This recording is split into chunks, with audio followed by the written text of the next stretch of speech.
Pertamina, today is the 7th event since our first MAM UP or Model ASEAN Conference back in 2016. This year, we open new opportunity for high school students to participate directly in the simulation of the ASEAN model meetings. We hope the young generation will get to know ASEAN closely as we are all part of the ASEAN community. This MAM UP 2022 takes the theme of addressing global challenges towards the implementation of ASEAN Shield initiative. It was inspired by the Bandar Sri Begawan Declaration on the strategic and holistic initiative to link ASEAN responses to emergencies and disasters, or ASEAN Shield in 2021. Mainly for this Model ASEAN meeting, the issue of plastic marine debris has been taken as the topic of the simulations. I believe that we are familiar with these environmental issues. Therefore, we hope that our young generations understands how this plastic debris can be a crucial agenda for ASEAN to be immediately tackled. We also cannot forget that this agenda aligns with Indonesian ambitions regarding the global maritime access.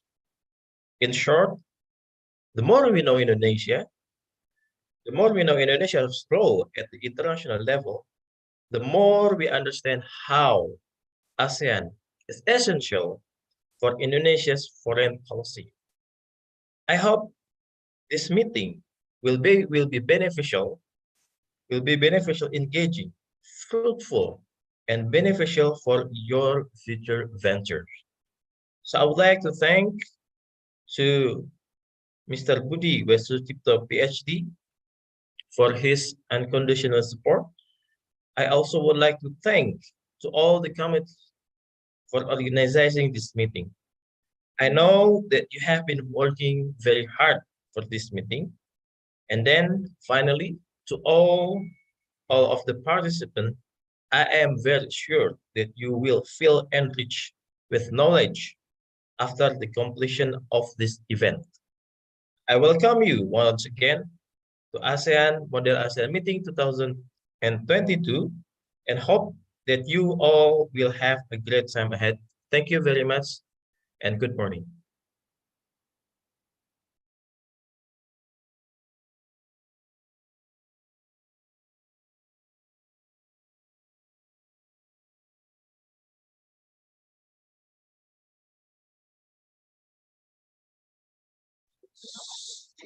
Thank you for the speech, Mr. Iqbal.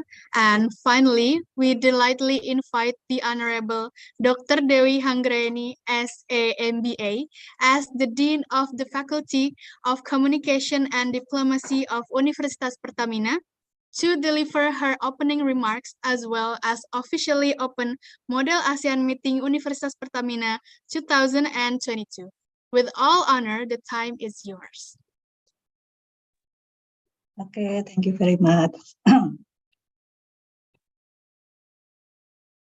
Assalamualaikum warahmatullahi wabarakatuh.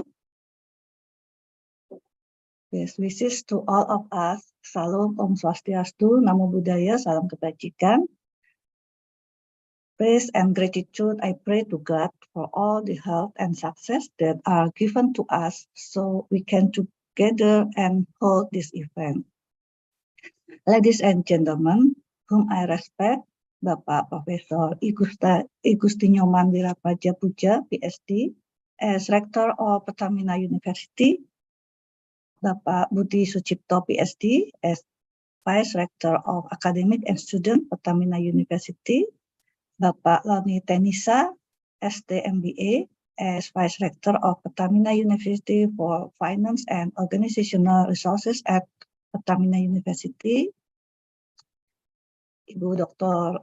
Farah Mulyasari as the Director of Research and Community Service at Pertamina University, Bapak and Robi Hervindo, Esos, as Secretary of Pertamina University, Bapak Iqbal Ramadan as Vice Study Program International Relations of Faculty of Communication and Diplomacy, Pertamina University. Also, all lecturers at Faculty of Communication and Diplomacy. Our distinguished speaker, Bapak Dr. Insinyur Dadan Kusdiana, MSc, Dirjen of Renewable Energy and Energy Conservation of Indonesia, Bapak H.E. Robert Matthews Michael Tene, Deputy Secretary General of ASEAN for Asian Political Security Community, Hending Parlan, Head of the Environmental Division of the Center for Environment and Disaster Management ICIA, Bapak Muhammad Habib Habian Zakwan, Researcher at Disaster Management Research Unit. Also, all committees who have prepared the model ASEAN Meeting University Pertamina 2022 very well, and also all the participants and guests who have always attended the event. Thank you to all the speakers of the international webinar for attending today.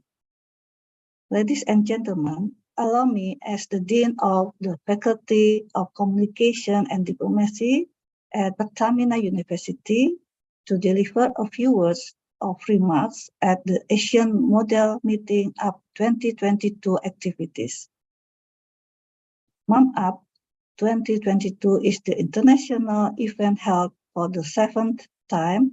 This year's theme is Addressing Global Challenges towards the implementation of ASEAN Shield Initiative, which is held virtually for the 3rd time. Unlike the previous year, this year's Model ASEAN Meeting University Pertamina 2022 opens broad activities for undergraduates from all over Indonesia and countries at the Asian level. What makes it unique from the previous year? The Model ASEAN Meeting Universitas Pertamina 2022 also opens opportunities for senior high school students to join international webinars, international journalists, and the Asian preparation class. Through this activity, I hope that all of us can enliven the academic discussion room in responding to a regional or international issue by sharing our opinions. This event will have a positive impact on all of us. The spirit of this event supports the achievement of our faculty visions, especially in knowledge sharing among students and encouraging a more comprehensive network which will benefit us to have further collaboration in the future. As the Dean of the Faculty of Communication and Diplomacy at Pertamina University, hopefully that all of us can enjoy this event by discussing and learning together. Finally, we apologize if there is anything unfavorable in organizing this webinar, and thank you very much to all parties who have helped the success of this event. Wassalamualaikum warahmatullahi wabarakatuh.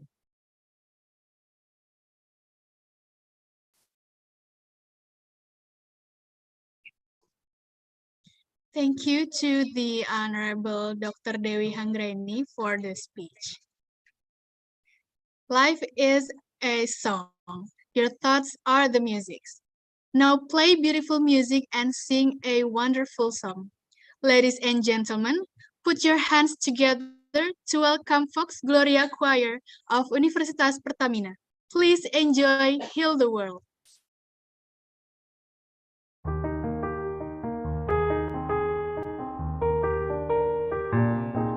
There's a place in your heart, and I know that it is love. And this place could be much brighter than tomorrow. And if you really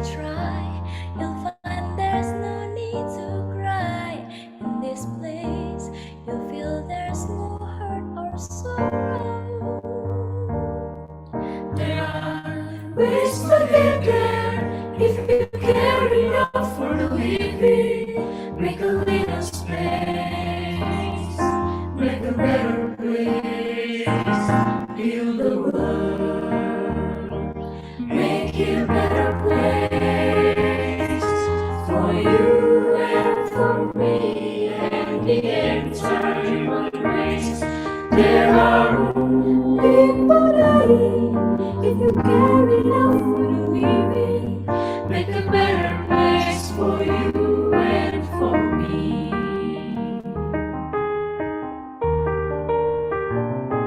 If you want to know why, there's a love that cannot lie. Love is strong, it only cares of joyful giving. If we try, we shall see. In this bliss we cannot feel. Feel or dread, we stop existing and start living. Then it feels that always love's enough for us growing. Make a better world, make a better world, heal the world, make it a better place for you and for me and the entire human race. There are people dying. If you care enough for the living, make a better place for you and for me. And the dreams we were conceiving will reveal joyful praise. And the world we once believing will shine beyond grace. Then why do we keep trading life? It's just crucify its soul. Don't expect to see this world is heavenly, because love we could fly so high. Let our spirits never die. In my heart, I feel you are all my brothers. Create a world with no fears. Together we'll cry happy tears. See the nations turn their swords into plowshares. We could really get there if you care enough for the living. Make a little space to make a better place. Heal the world, make it a better place for you and for me and the entire human race. There are people dying. If you care enough for the living, make a better place for you and for me.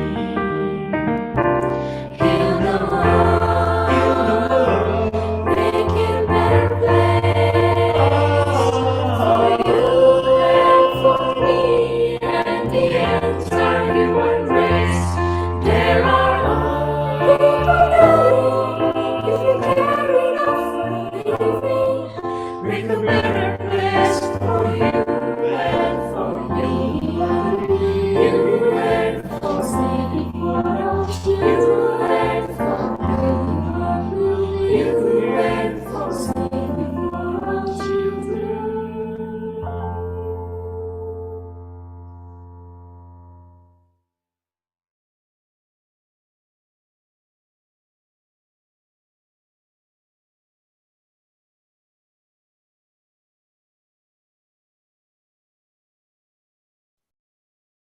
Oh my, so ethereal. I am at a loss for words. What a beautiful performance.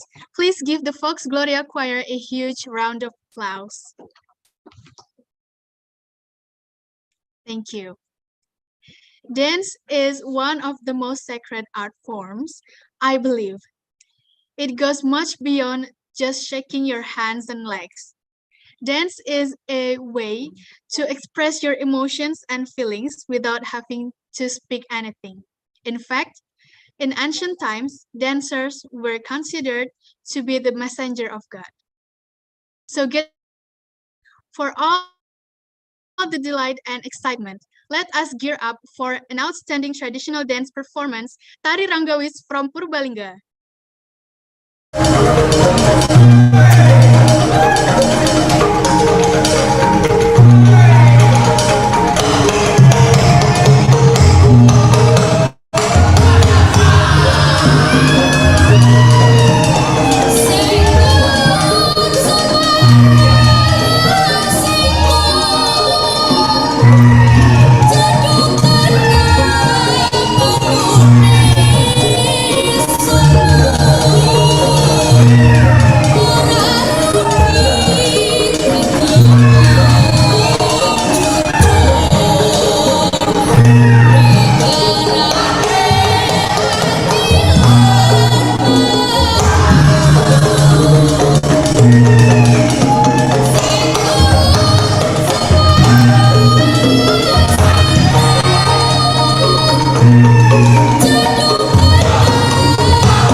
The music, the dance, and the colors, it all feels like I'm in heaven.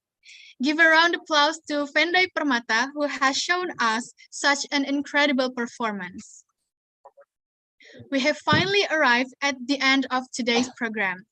Thank you to our honorable guests who took time out of their extremely busy schedules to attend this event and grace us with their presence.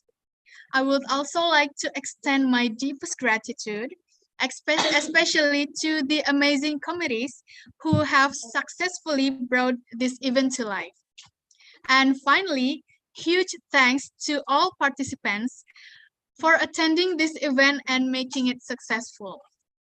Thank you all for your time, encouragement, enthusiasm, love, and support. I am Tanaya, as your Master of Ceremony, would like to apologize if there are any mistakes and shortcomings. Thank you very much for your presence and participation. Now it's time for me to introduce my beautiful colleague, Gina, who will moderate the international webinar today. Hello, Kak Gina. Hello, Tanaya.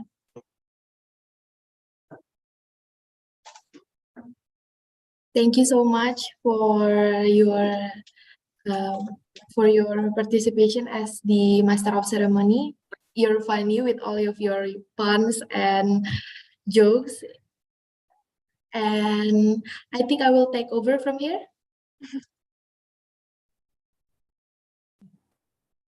Okay, with all respect to Ave Maria Georgina, the time is yours. Thank you, Tanaya.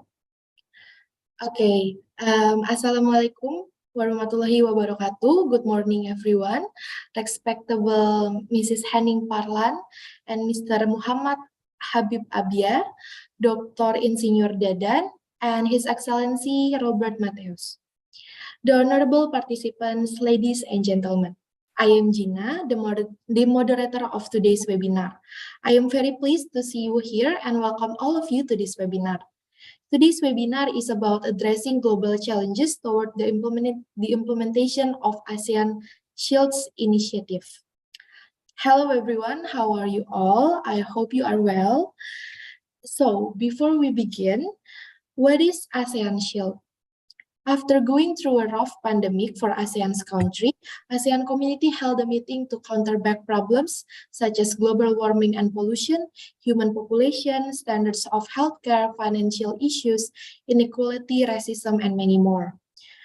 Results of the meeting include a new problem declared under the Bandar Seri Begawan Declaration on the Strategic and Holistic Initiative to link ASEAN response to emergencies and disaster, or ASEAN Shield. As a response to emergencies and disaster, it is a declaration that upholds multilateralism between ASEAN leaders, ASEAN Joint Statement on the United Nations Framework on Climate Change, and the declaration to promote competitiveness, resilience, and agility of workers for the future.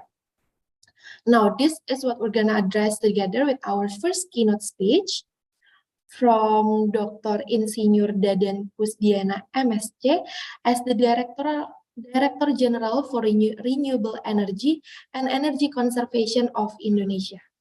Dr. Dadan, are you there? Yeah, I'm here. Okay, Dr. Dadan, the time and floor is yours. Thank you, terima kasih. Assalamualaikum warahmatullahi wabarakatuh. Selamat pagi, very good afternoon, very good morning. Thank you, Gina. Excellencies, distinguished speakers, participants, thank you for inviting me also to join this very interesting seminar done by Universitas Pertamina, in particular with the subject of the Model ASEAN Meeting 2022. As you might probably aware that Indonesia next year is going to be the presidency of ASEAN. So we actually have made the preparation for in particular for the energy sector here. I'm myself is chairing the energy working group within the ASEAN. And I think this seminar today will also provide the background for us and will make the very positive support to start the communication within the ASEAN. I would like to share with you some slide in regard with the Indonesian current energy situation. Can I have the slide, please?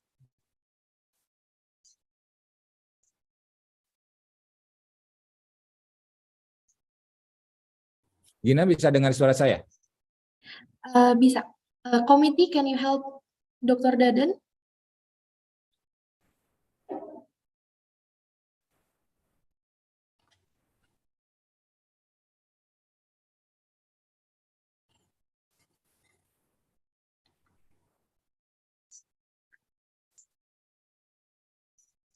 Thank you. So I would like to share with you some slide here, the energy efficiency contribution. This is the topic that being asked by the organizer to us for the energy transition in Indonesia. Next. Currently, the global energy paradigm is committed into the energy transition toward the cleaner, less emission, and environmentally friendly energy. The transition to clean energy is of course crucial for us and also for the next generation, given the state of emerging energy crisis of the current global climate, in which the 1.5 degrees remaining barely within our reach. We need to secure energy supply while also making its development sustainable for the environment. Next slide. Last month in G20 summit, the leaders reiterated the commitment to achieve global net zero emission or carbon neutrality by or around mid-century. In particular for us is 2060 or earlier, while taking into account the latest scientific developments and different national circumstances. The commitment to achieve the target of SDG 7 was also reaffirmed, and the gaps in energy access will be closed to eradicate the energy poverty. For example, for Indonesia, our electrification ratio is 99.6%. So we still have all 0.4% that people without the electricity. As a medium-term strategy, Indonesia has submitted the Enhanced Nationally Determined Contribution, or NDC, by increasing emission reduction target by self-effort from 29 to 32% in 2030. And this sector contribution is also increased from 314 million ton of CO2 to be 358 million ton of CO2 in 2030. The Ministry of Energy and Mineral Resources has also developed the Net Zero Emission Roadmap in energy sector 2060 as a long-term strategy. The implementation of the roadmap is expected to reduce emission for about 93% from the business as well by optimizing the supply side with the use of renewable energy as well as decarbonizing fossil power plant, and also demand side management with the application the energy efficiency, the topic that we are discussing today. Next, in line with the Electricity Act number in 2009, electricity development is aimed for improving equitable welfare and also for realizing sustainable economy in Indonesia. Meanwhile, our country has huge modality to address this matter. We have abundant renewable energy potential, more than 3,600 gigawatt of various and widespread renewable energy resources all over the country. Our current utilization is 12.5 gigawatt. So the opportunity for renewable energy development is very wide in the future. Based on our simulation for net zero emission roadmap, the projected electricity demand will reach 1,942 terawatt hour, and electricity consumption per capita will equal to 5,800 kilowatt per capita, more than 5 times of our current condition. To meet the increasing demand, the electricity will fully be generated from renewables and more diverse new energy sources, including of nuclear and also the hydrogen will be utilized. Innovation and modern technologies will also be promoted to achieve the target of net zero emission in 2060. Can I have next slide? In terms of energy efficiency, the government has set several programs to improve the energy conservation efforts in Indonesia. Among others, the first is by standardization, and the other through the energy saving labeling, application of energy efficient technology, energy management implementation, and spreading awareness through the promotion and also providing the award. Furthermore, the government also has and also will continue to endorse the energy saving culture by switching off the lamp when not in use, unplugging the electronic devices, and also using the energy saving appliances, which are represented by the star label, as you may see here on the screen. So the implementation of energy conservation has wide range of benefits, particularly for in the energy security and also the climate mitigation. By conserving of our energy consumption, we can prolong the use of our electronic appliances, reducing the dependency of fuel, lowering the need for backup generator, and also, of course, reducing the cost of utility bills. Next, Indonesia is committed to accelerate a just energy transition toward sustainability, and these targets will be achieved through a strong commitment and cooperation from all related stakeholders to jointly integrate strategies and initiatives on clean and renewable energy development.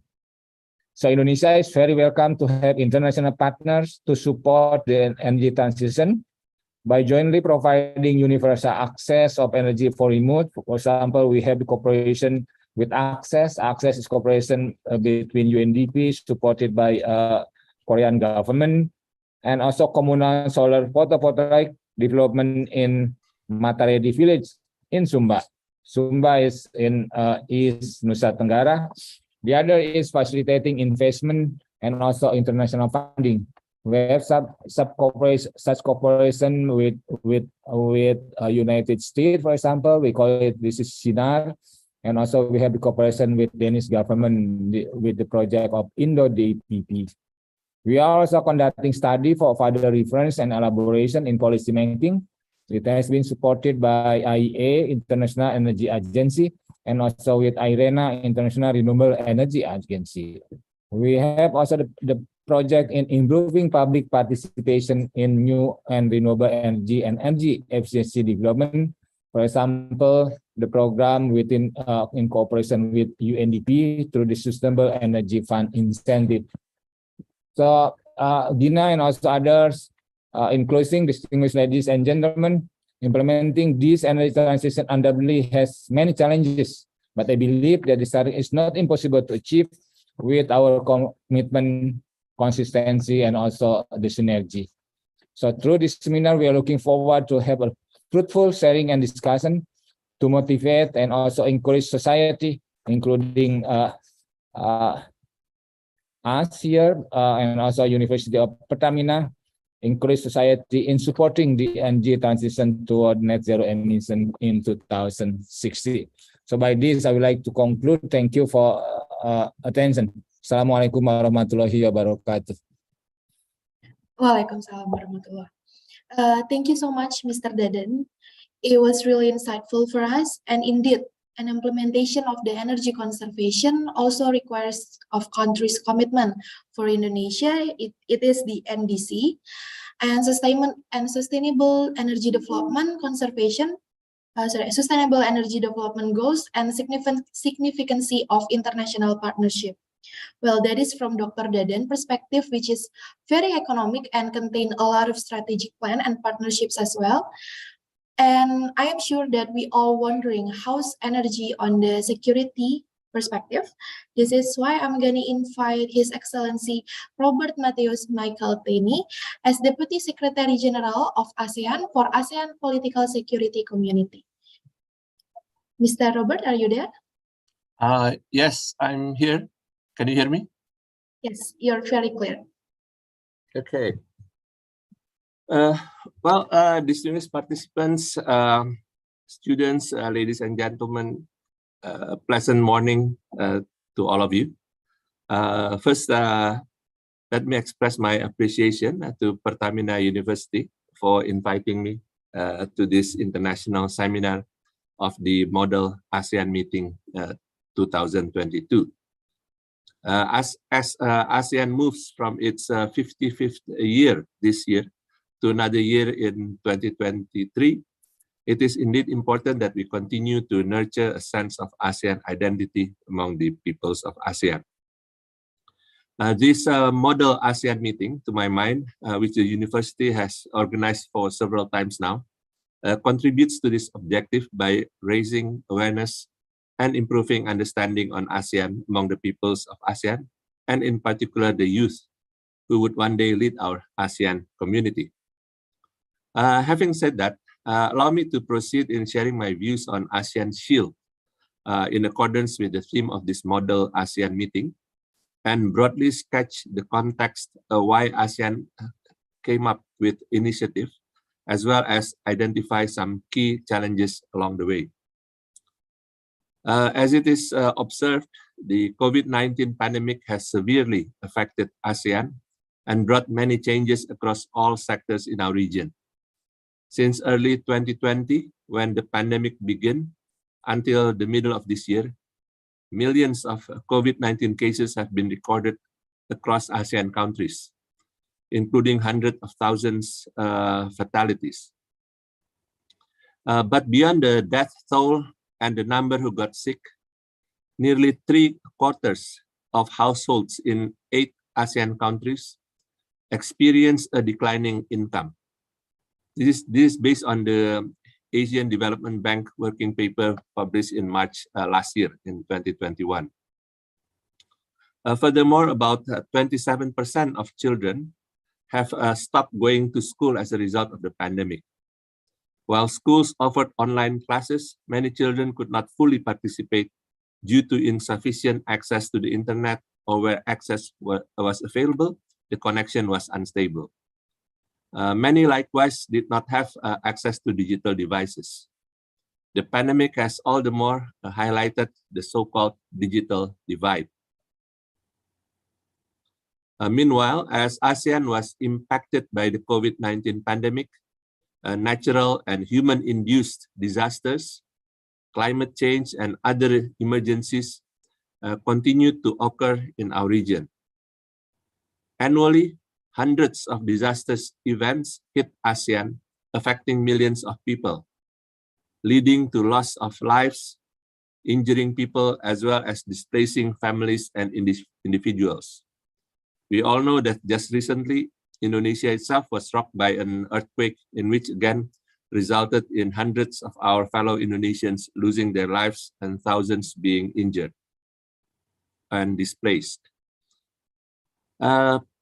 Participants, students, ladies and gentlemen, taking into consideration the significant disruptions caused by the COVID-19 pandemic, as well as the impact of natural and human-induced emergencies, it is imperative for ASEAN to have a well-coordinated approach in facing these kinds of challenges. It is in this context that ASEAN, under the leadership of Brunei Darussalam in 2021, came up with the strategic and holistic initiative to link ASEAN responses to emergencies and disasters, or known as ASEAN Shield. Adopted at the 38th ASEAN Summit in October 2021, as you have mentioned earlier, the ASEAN Shield resulted from series of brainstorming sessions among senior officials and ministers. This is how ASEAN outputs are arrived at, with each initiative or proposal carefully thought out. The ASEAN Shield is a strategic, holistic, cross-sectoral, and coordinated approach across the ASEAN community to ensure ASEAN's collective, rapid, effective, and timely response in mitigating the impact of different types of emergencies and disasters affecting our region. I must emphasize these terms. It has to be collective, rapid, effective, and timely. ASEAN's approach must not only be rapid, it should be timely. It must not only be collective, it should also must be effective. Along this line, and to achieve its objectives, ASEAN Shield has 4 broad strategies as follows. First, to link and coordinate existing mechanisms and initiatives. I will come back to this later. Second, to promote the expeditious activation of ASEAN mechanisms and processes in times of regional emergencies and disaster. Third, to link the peoples of ASEAN to regional relief and recovery efforts. And fourth, and to endure aspiration to shield to have an enduring aspiration to shield the people of ASEAN during times of emergency and disaster. It is hoped and widely seen that ASEAN Shield, by making the region resilient in overcoming difficulties resulting from disasters, emergencies, and calamities, would likewise contribute to the prosperous future of our people. The key objective of ASEAN Shield, as I have mentioned earlier, one of the key objectives is to link and coordinate existing mechanisms and initiatives of ASEAN relative to responding to calamities, emergencies, and disasters. As we all know, ASEAN has never been wanting when it comes to such mechanisms. It is therefore imperative that these mechanisms are all linked together if the ideal of a holistic response were to become a reality. This, I believe, is the foremost challenge affecting us all when we talk about implementing the ASEAN Shield. In this context, we have took stock and continue to take stock of ASEAN initiatives and mechanisms to respond to regional emergencies and disaster.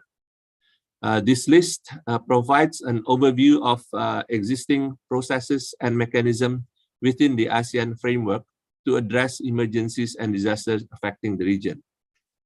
I'm glad to share that there are approximately 97 existing initiatives across all community pillars of ASEAN, including 7 initiatives that are that cut across the pillars. And when I talk about pillars, we are talking about the political security pillars, economic pillars, and socio-cultural pillars. Among such initiatives, for instance, from the ASEAN Political Security Community pillars, we have mechanisms such as, first, the ASEAN Militaries Ready Group on Humanitarian Assistance and Disaster Relief. Second, the ASEAN Center of Military Medicine. Third, ASEAN Direct Communication Infrastructure in the ASEAN Defense Ministers Meeting processes. Fourth, initiative called ASEAN Our Eyes. And fifth, initiatives relative to protecting the right of vulnerable groups in the context of climate change, regional emergencies, and disasters, as incorporated in the 5-year work plan from the period of 2021 to 2025 of the ASEAN Intergovernmental Commission on Human Rights.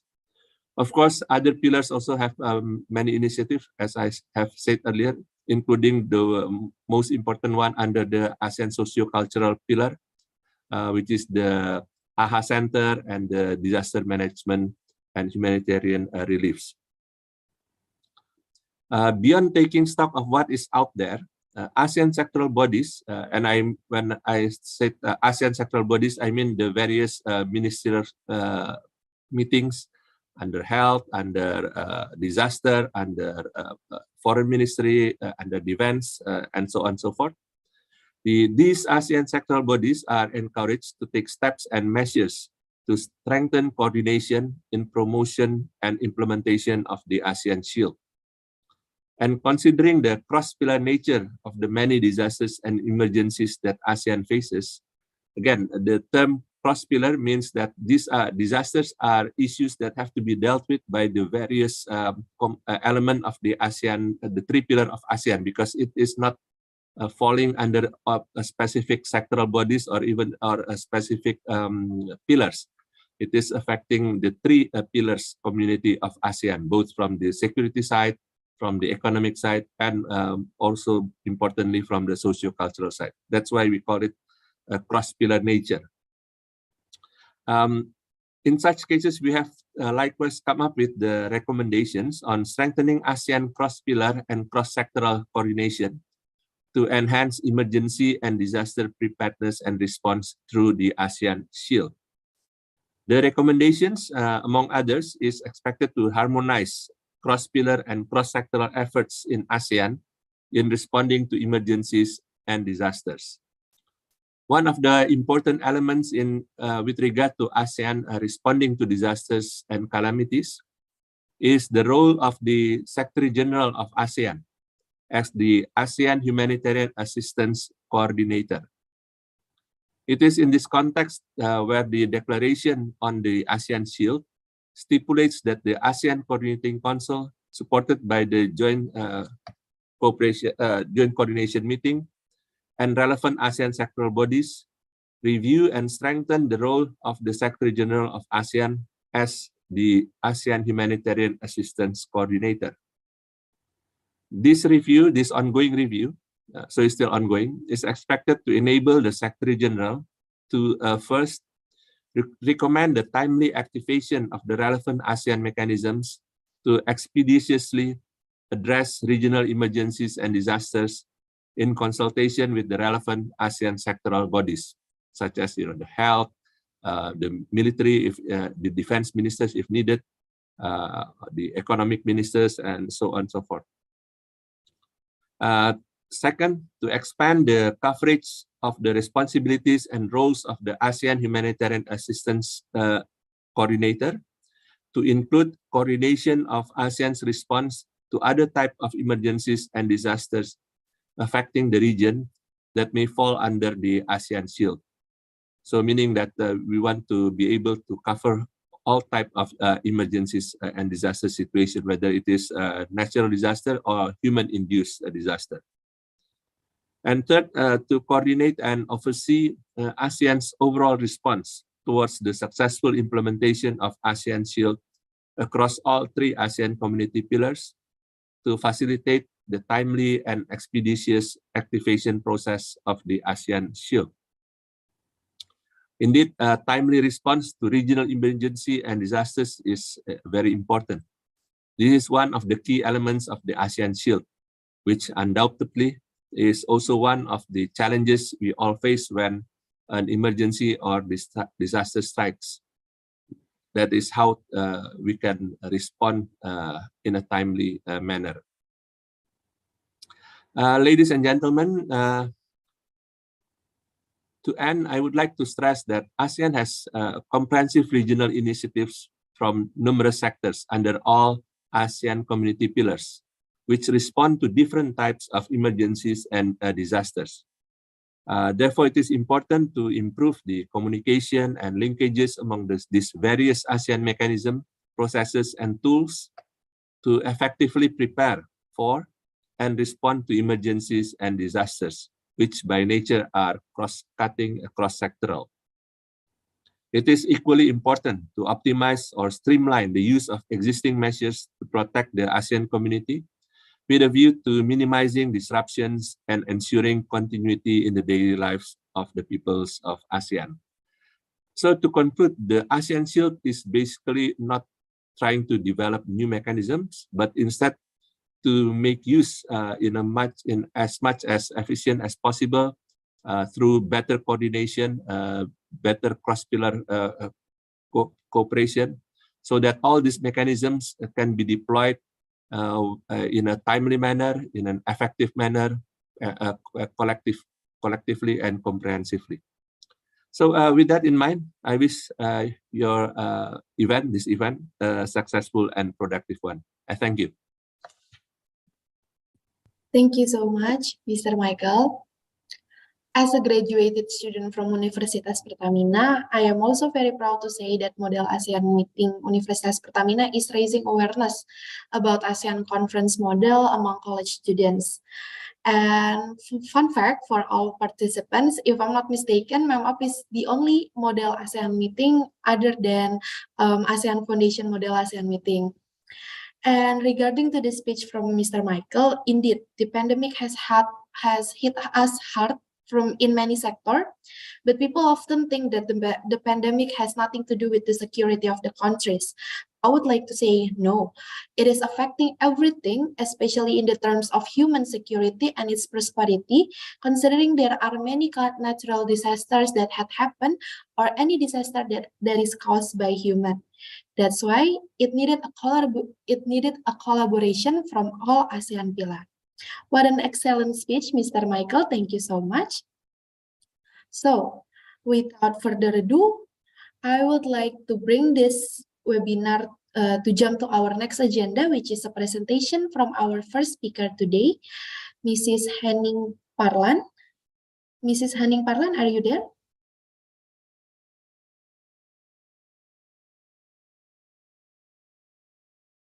So, Mrs. Henning Parlan is the head of Environmental Division of the Center for Environment and Disaster Management, ASEAN. Hello, Mrs. Henning, are you there? Okay, meanwhile, we're waiting for Mrs. Henning. I would like to read some of her history. So, Mrs. Henning is currently working as the head of division for the environment and disaster management of the Central Executive ASEAN. And Mrs. Henning also was also the director of HFI, or Humanitarian Forum Indonesia. She was also a coordinator for policy, development planning, and institutional issues on national platform disaster risk reduction. Mrs. Henning also a Secretary General for MPBI, or Indonesian Society for Disaster Management, and a nomination for Mary Fran Myers Award 2010, and many more inspiring position from Mrs. Henning, especially in the terms of disaster management. So, before the presentations begins, let me inform how the presentations will be going. First, Mrs. Henning will be invited to present the material, and after that, there will be question and answer session, and followed by my conclusion. Now, allow me to welcome to our first speaker, Mrs. Henning, to deliver her presentation.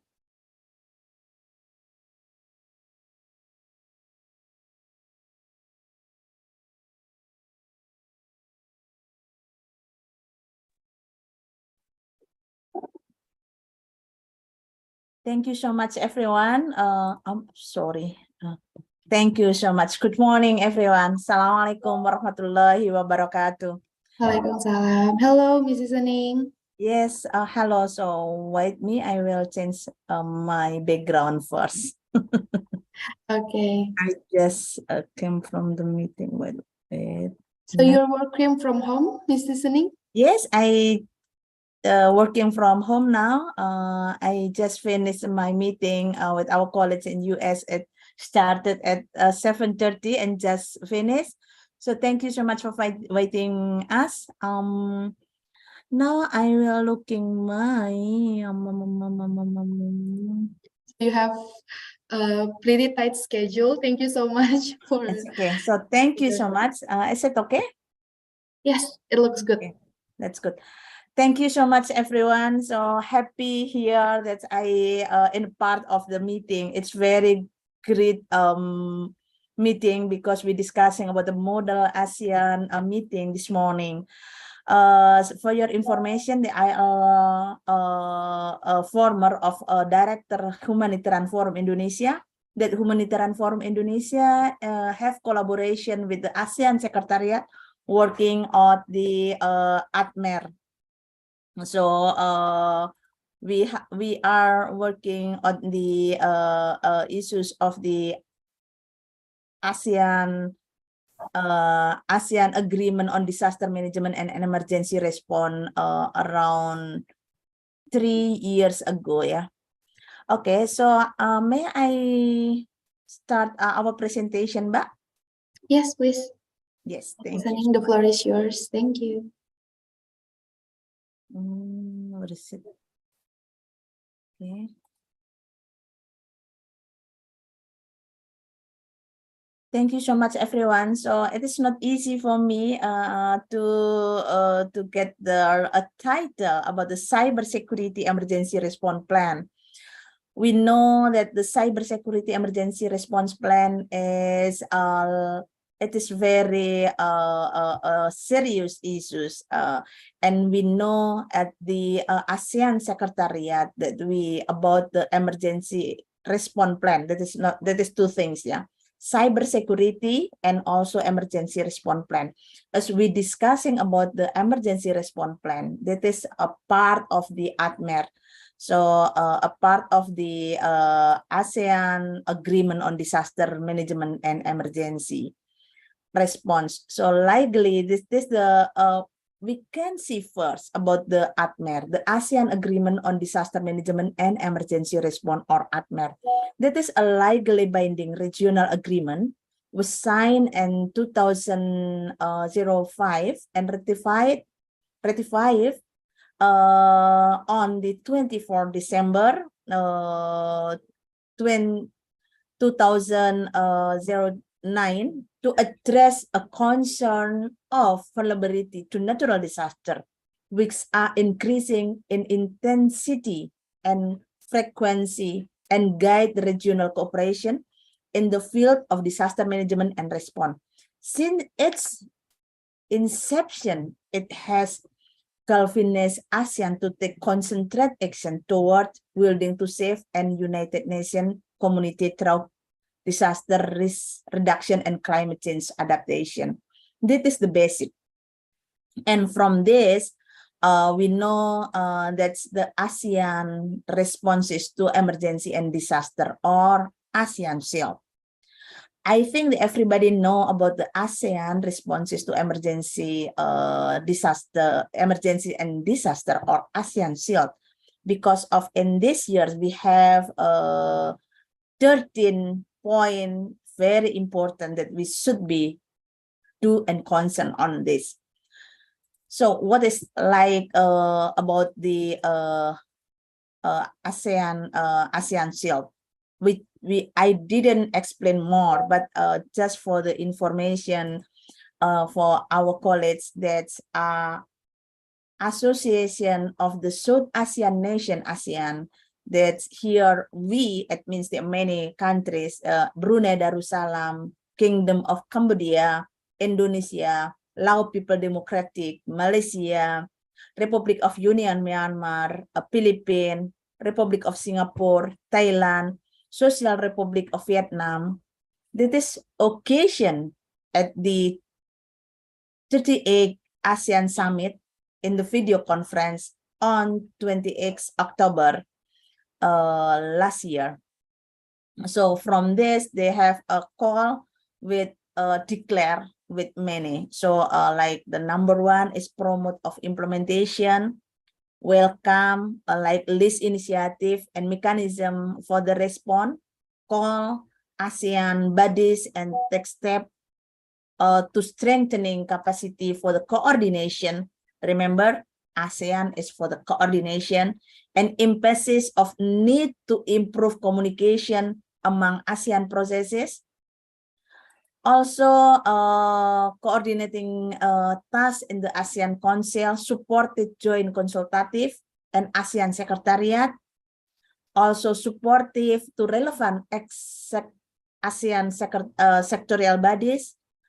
And also that's to assist effort by ASEAN member states to promote ASEAN Shield for the implementation and give periodic updated. And commit to enduring aspiration to protect the people in the ASEAN, to look forward the established and mechanism to enable the people in the ASEAN, and also build up necessary initiative, promote cooperation in the ASEAN external partners.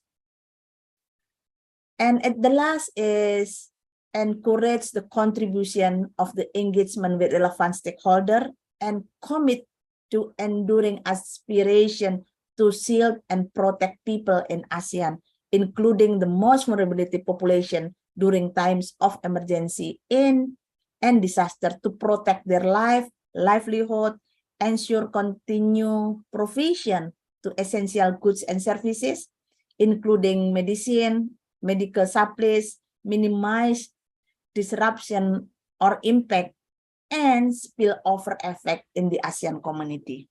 That is all. ASMER and also ASEAN Shield and also ASMER is a basis. The theme now for me is about what is the cyber on cybersecurity in emergency response plan. As we know that the humanitarian working, we have humanitarian standard. So that's everything we will back to humanitarian standard. In another hand, each of country have responsibility for oneself, how to protect their country, how to protect their community, and they have like the nationalism in each of the country. So that is, if we discussing about the cybersecurity, is like how to combine between we have the universalism of to do in emergency or humanitarian, but in another hand, we have also how to protect in each of the country, because of each of the country have own the security. So how to make it combine between security, cyber security, and emergency response plan? Maybe we can open first with the main objective of emergency response plan. Everybody, I think, know, like we just in Indonesia, we just earthquake in the Cianjur. Response plans is deal with protecting people first, property second. Emergency response should attempt to contain, control, and the end of emergency. This include evacuating building, fighting fires, turning utilities, other responses activities like food, like tent, like meals, everything. That's how they can deal and protecting people at the first. Everybody understand how to respond in the field, and so if it is to put in the cyber, so cyber security emergency plans is plan is written set to guidelines to instruct them how prepare for identify, respond to, how to recover from the cyber to emergency. So is it like ensure that in Indonesia maybe have many work like what is it called? They call like many a bit of intention by of cyber impact. So why that is need like a security, how to protect this. And as usually 5 steps of creating effective incident like response plan. So remember about the preparation, detection and analysis, contain and eradication and recovery, post incident and report finding. If we will back to ATMER and also ASEAN Shield. So how we can put about the step-by-step for effective incident response plan and how to make a cyber security in there. I think so because of we are like Omor, one response to all of the family in the ASEAN. So we put that in the preparation, ensure about how everything that we have data will be connect each other in many countries. We sure that each of the country have own of the identity. They have own of the management. So at the response plan, please put many things that we have. As we see in the ASEAN Secretariat,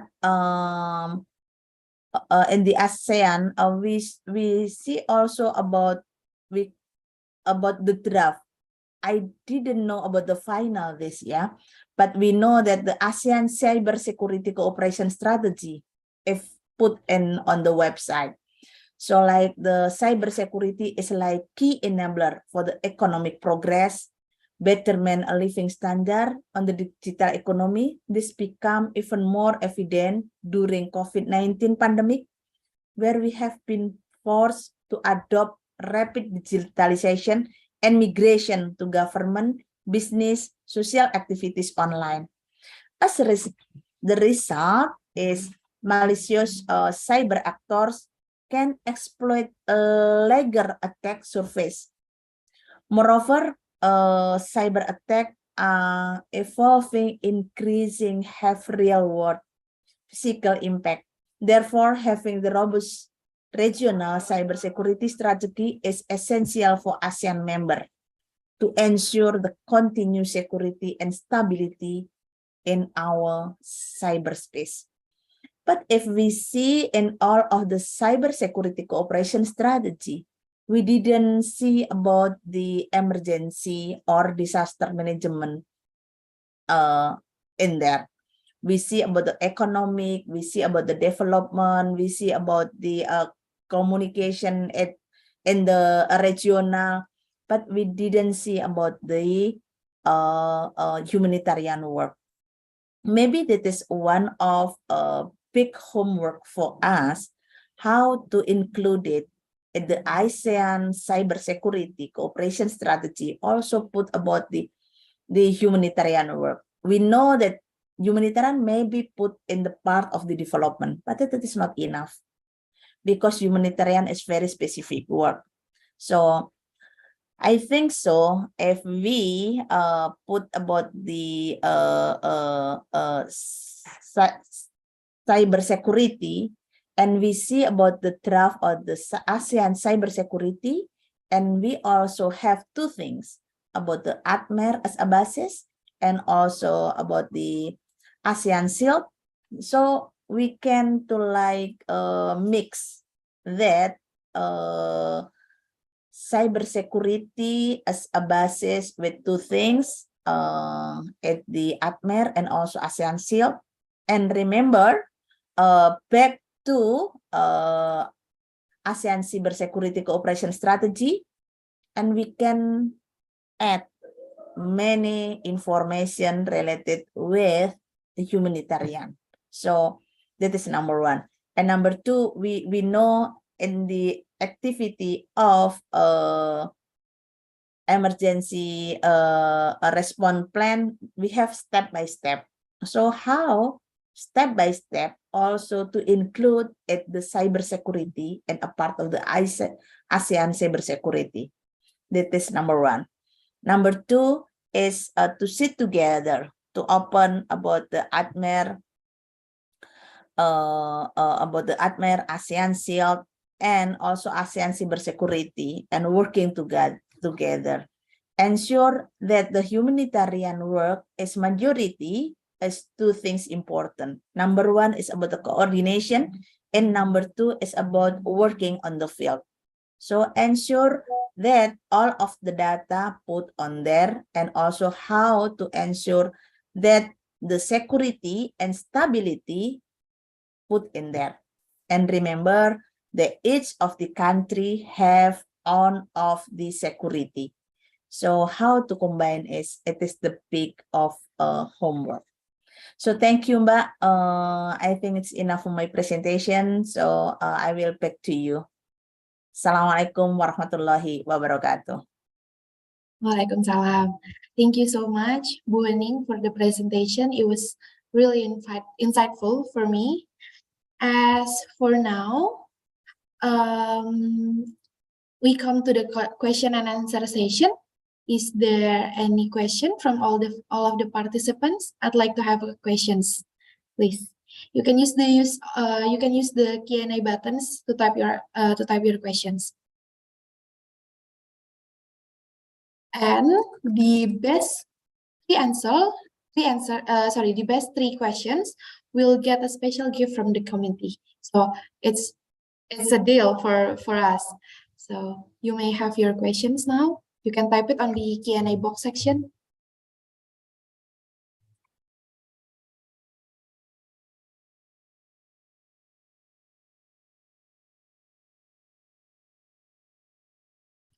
Okay, we have Muhammad Lukman Kautsar. You just type in, saya mau nanya, what do you want to ask? Yeah, in Bahasa or in English, I'm fine. Yes.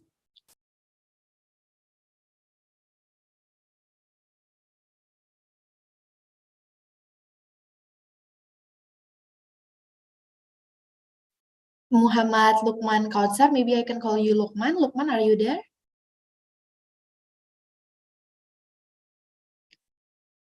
There are gifts from the committee if you have best questions. Okay, meanwhile, waiting for other participants to type in their question, I actually have my own questions to Bu Hening. It is actually very interesting how I never considered that humanitarian issue can also be a part of cybersecurity, and it is true that the basis of the inclusion of humanitarian issue, humanitarian work, it is the ATMER and ASEAN Shield. But I would like to know from Mr. Michael recently, he has explained that it needed a collaborations between ASEAN pillar. So how do you say about this collaboration that could make the humanitarian work includes in the ASEAN cybersecurity cooperation? Thank you so much, Mbak. As I mentioned before, that the two things in the humanitarian. So in humanitarian, we have a humanitarian standard. So everybody, if we're working on the humanitarian, should be not only read the humanitarian standard, but this should be understand and also like put inside their heart before they come to the field. So because of the humanitarian work have the special, I think, so that is the same in the value of the ASEAN, that ASEAN bring one family in the ASEAN, one response in the ASEAN. So in the humanitarian also like that. So as I mentioned before, the two things. Number one is about the coordination, and number two is how work in the field or the community and the response situation. So the collaboration is very should be. I think we know that at the ASEAN, we see the key ASEAN achievement in the support of the cyber cooperation since of the ASEAN cyber security cooperation strategy at 4 years ago, I think, yeah, 4 years ago until 2 years ago, like recap of the progress cyber cooperation. So they have like number one about the policy coordination. Number two is about the incident response. And number three is about the capacity building. So the important answer that your question, the collaboration should be in three things, I think. Number one is how to ensure about the policy. Number two about the incident response, and number three is about the capacity building. Okay, thank you so much, Manning. It was very insightful for me. And there are several questions already submitted by Francinaga. Francinaga from Jakarta asks, for the first questions, how far the cybersecurity can help our privacy data? And second, is there ASEAN country have joint collaboration to build cybersecurity infrastructure? Okay, thank you so much, Mas Sinaga. About the answer of the number one question about the security, I just remember that the regional cybersecurity strategy in the ASEAN members to ensure continued security and stability to our cyberspace. So it means in that is put about the data. For the technical work, I'm so sorry, I didn't know much about it. So I just thinking that to be checked, Mas, at the ASEAN Secretariat, what is really to save about the data, and what is like how to ensure that we have a privacy data in there. We see at the security document, cyber security in the ASEAN, they put the number one is about the security of data. So it means everybody aware about it. But how about the technique? I don't know, Mas. So I'm sorry. But in number two, is there ASEAN countries have joint collaboration to build cybersecurity infrastructure? Cybersecurity infrastructure. In all of the document that I read, all of the member of the ASEAN Secretariat have a platform together. As you see about it means that like up to what is it, infrastructure. I think so, have the fundamental of the platform, but in the detail of the platform maybe put in the each of the country, because if didn't have, because we have a big platform, it is impossible if the platform didn't have any infrastructure, is my thinking. Hope so, Mas Francinaga, you can understand with this. So number 2, may I read directly, Mbak? Yes, you may, Mbak. Yes, thank you. I want to ask question. Do you think that cybersecurity plays major role today's society, just like how military issues heavily impact us, and there any direct impact to the society? That is a good question. Yes. Do you think about security plays major role in today? I think 2 things, Mas. If we are working in the humanitarian, so we didn't put identity personal, like that's you are a military, you are civil society, you are government. We know that everybody is like disaster management is everybody business. So like the everyone put there is the same of the position. But if like your question, it is like a major role in today, like military issues heavily impacted. I think in the humanitarian not, but at the others of the humanitarian I didn't know. But in the humanitarian, ensure not like that, because humanitarian is more, for me, is more what is it, like more engaged with the community, more open, so wise, solidarity and others. So I think if we are working on the humanitarian, not like the heavily impacted like that. And number 3, okay, Mas Fadri, thank you so much for your question.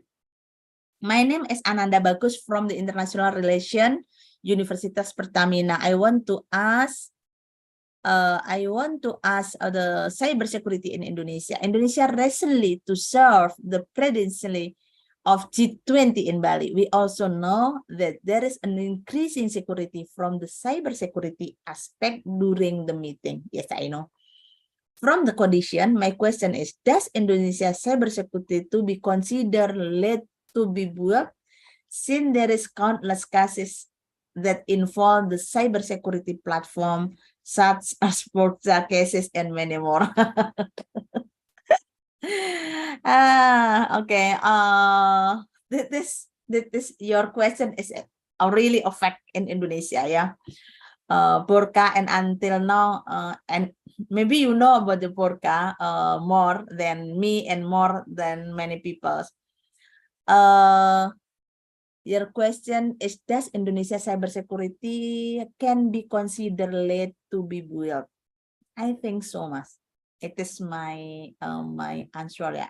I'm sorry if that is wrong. Many times I think you remember 2 or 3, I think in this year, that have a big problem with our what is it, government related with the communication, so have a big problem, and sometimes the data we lose the data, and also like the government cannot save many of the data that the civil society have it. So it is very dangerous. So why at the first I asking, each of country have responsibility to save one of the countries. So like that each of the country have the nationalism. So please put and please ensure that the data can save if you will put in everywhere. If related with the cybersecurity, I think we still learn, yeah, Mas, in Indonesia about the sum of the cases until now.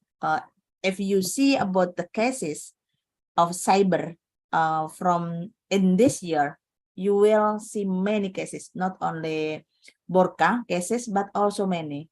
And I think so why we need like international relation University of Pertamina to involve more in the cyber security. So that is a big opportunity, but also the same times that it's a big challenge. Yeah, I'm agree with you. That is, I think, to be considered in for build. Yeah, we are be careful, but the same times as sometimes we got trouble in our country about the cyber security.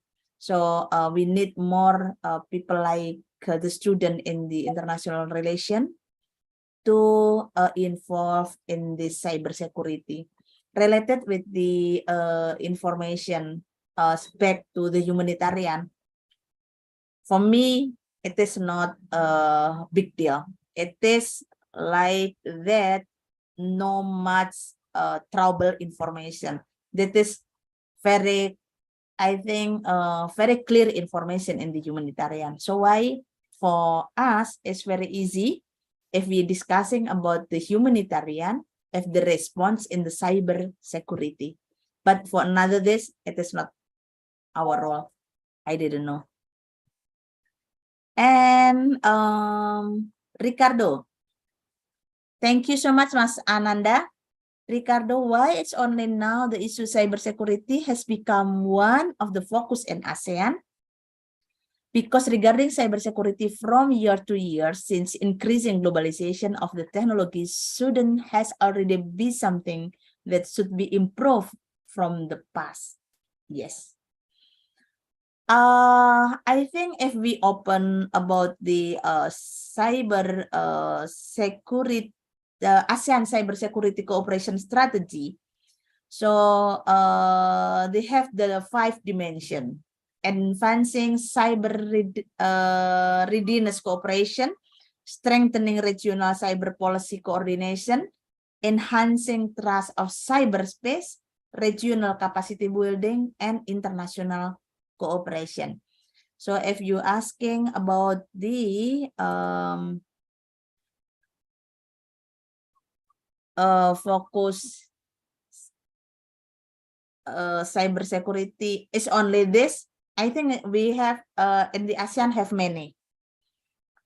So minimum at the document that they have 5 pillar about the cyber security.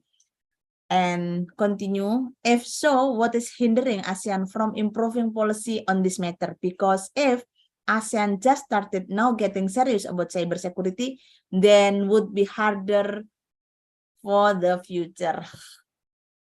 Yeah, sure, it is very would be harder for the future. As I understood that the ASEAN cybersecurity started at 2021 on the strategy until 2025. So still ongoing and just started in last year. But I didn't know what is it the start because I'm not working on there. I'm working on humanitarian and not directly in the ASEAN Secretariat. So my role is how make it the cyber security in the emergency plan in the humanitarian. So I know this, but how about the all of the cyber security in the ASEAN Secretariat? I didn't know.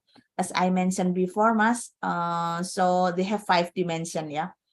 Readiness cooperation, strengthening regional on policy coordination, trust in cyberspace, capacity building, and international cooperation. We'll continue. So I'm happy now because I have many questions. That's I think is very smart. Okay, next is all disaster has happened in ASEAN will be subsidized by ATMER on there is a category where disaster can be helped through ATMER. Thank you, Renaldo from Thailand. In each of the country have standard that is would be send the information to ASEAN Secretariat or not. Sometimes if the disaster can cover directly in the country, so that is not to submit and not to get a decide from the ATMER. So not all of disaster, just some of the disaster that countries declare to submit or countries declare to get support from the ASEAN Secretariat. Hope so. Okay, next, Jonathan Suseno Sarwono. Hello, everyone. I would to ask about how to cybersecurity cooperation could work hand-to-hand the reality with humanitarian standard. How? As I mentioned, yeah, it's very interested, Mas Jonathan. How is it means that how to connect it between the humanitarian standard with the cyber first. In the humanitarian activities, we have two bases in the ASEAN Secretariat.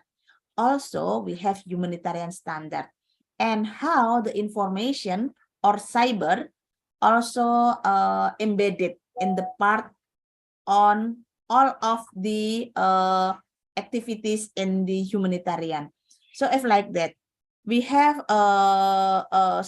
many steps in the disaster management. Number one is about if the disaster coming. So we have the emergency response. After it, we have the rehabilitation and reconstruction. We have also preparedness. We have also mitigation. So how the information is embedded in each of the role of the disaster management processes.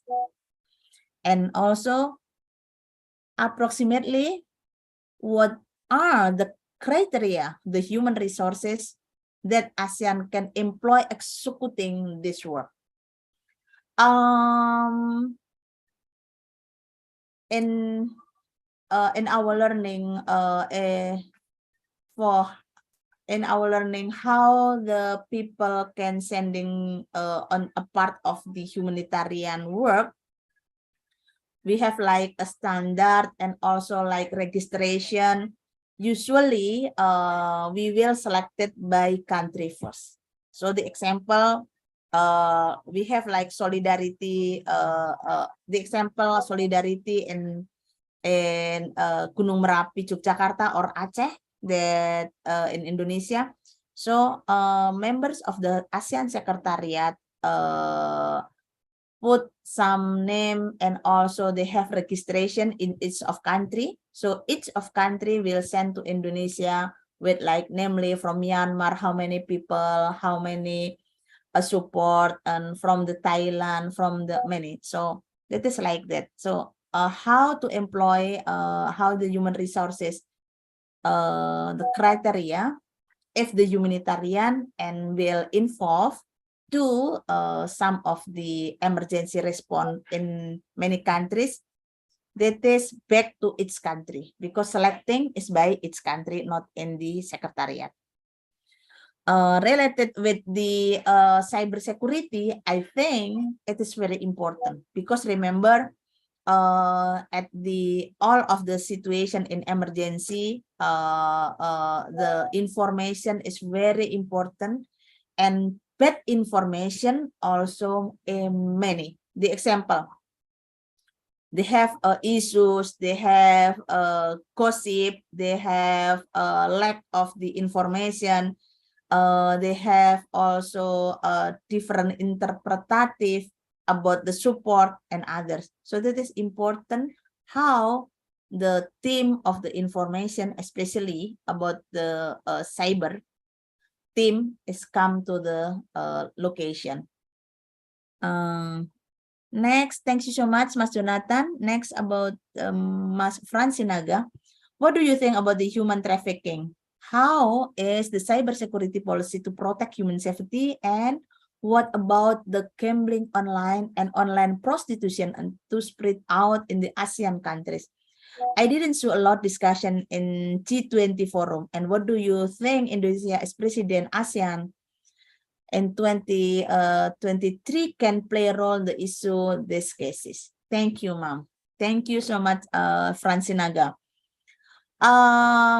For the human trafficking, we know that is a part on the issues that covered by ASEAN Secretariat. But for the prostitution online, I didn't see this. Maybe still not yet in the part of, yeah. But if you are talking about the human trafficking, that is a part on the many documents that ASEAN Secretariat have.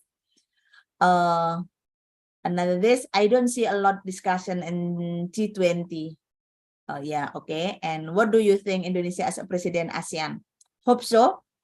I think Indonesia is one of the biggest country in the ASEAN Secretariat and the ASEAN. So it is to be proud of us and also to be can could play role if we are as a president ASEAN. And the related with the human trafficking, I think that is a big issues in Indonesia and also many countries. So if we will put also in this like Indonesia to be take a role in there to be a president, it is a good. So I think right this Francinaga, thank you so much for all of the question from me. I will back to the moderator. Thank you, Mbak. Thank you so much, Bu Hening, for your answer. It was actually, I can find that it's kind of hard to connect between the disaster management and also the cybersecurity, but you answered it very well. And it is really insightful for the rest of us. And as for now, I think we will have the break time first. It is gonna be 10 minutes from now. So I'll expect to see all the participants back again at 9:58, I guess. Okay. So we'll see you then. Thank you so much, Bu Hening. Thank you so much, everyone. So stay brief for all. Thank you. Bye-bye. Thank you.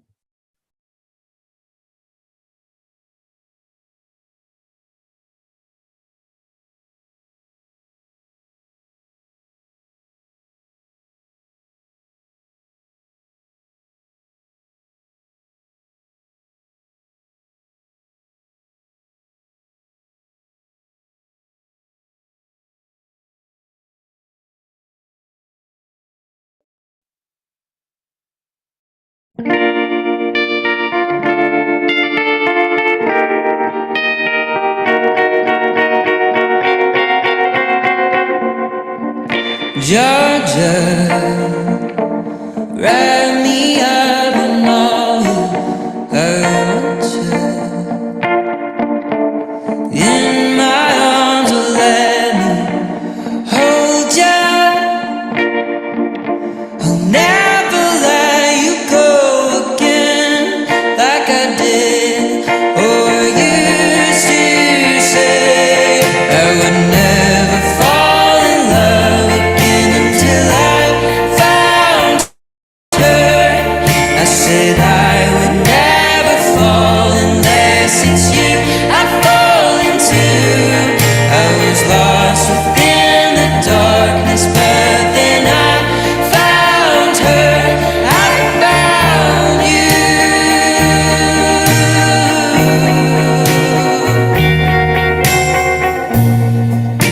Georgia pulled me in, I asked to love her. Once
I was lost within the darkness, but then I found her, I found you.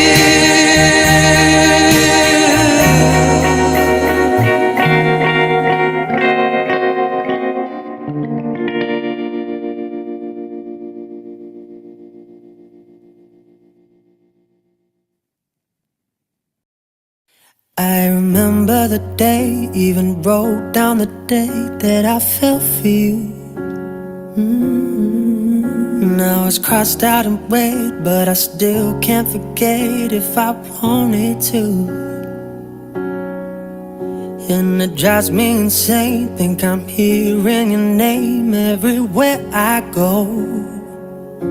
But it's all in my head, it's just all in my head. But you won't see me break, call you up in 3 days, or send you a bouquet saying it's a mistake. Drink my troubles away, one more glass of champagne, and you know I'm the first to say that I'm not perfect, and you're the first to say you want the best thing. But now I know a perfect way to let you go. Get my last hello, hope it's worth it. Here's your perfect. My best was just fine. How I tried to be great for you. I'm flawed by design, and you love to remind me no matter what I do. But you won't see me break, call you up in 3 days, or send you a bouquet saying it's a mistake. Drink my troubles away, one more glass of champagne, and you know I'm the first to say that I'm not perfect, and you're the first to say you want the best thing. But now I know a perfect way to let you go. Get my last hello, hope it's worth it. I'm the first to say that I'm not perfect, and you're the first to say you want the best things. But now I know a perfect way to let you go. Get my last hello, hope it's worth it. See,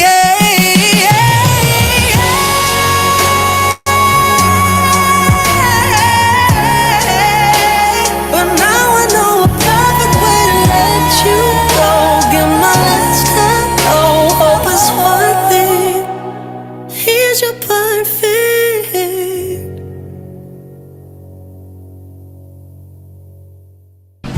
What is MAM UP? MAM UP stands for Model ASEAN Meeting Universitas Pertamina. It is a simulation of how Asian ministers and officials perform at their meeting by following the Asian guidelines and procedures to discuss various topics such as regional challenges, new innovative ideas, developing structured plans, and many more. MAM UP is a great way to open new experiences and knowledge. Many skills can be gained by partaking in this event, such as developing public speaking, negotiation tactics, leadership, and other communicational skills. Not only that, but MAM UP is also a great way to raise awareness of certain challenges and new insights related to Asia. Join us.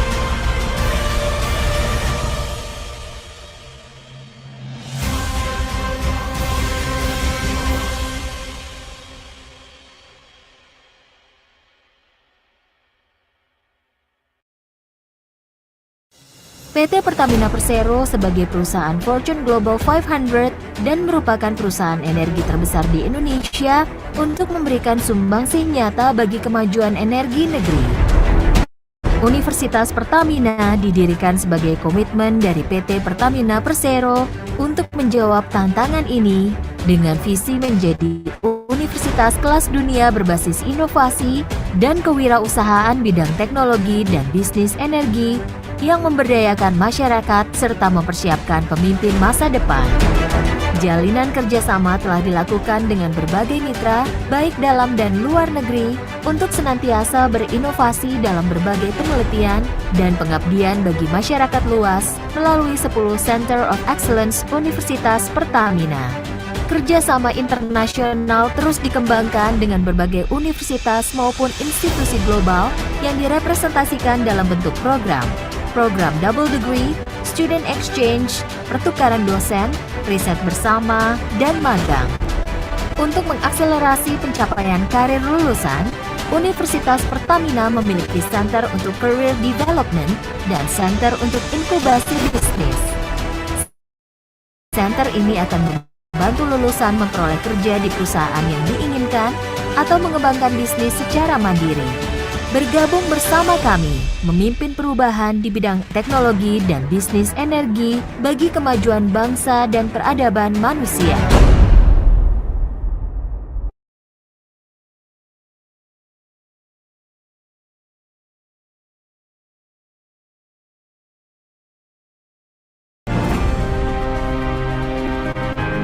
Selamat datang di kampus Teknologi dan Bisnis Energi Universitas Pertamina.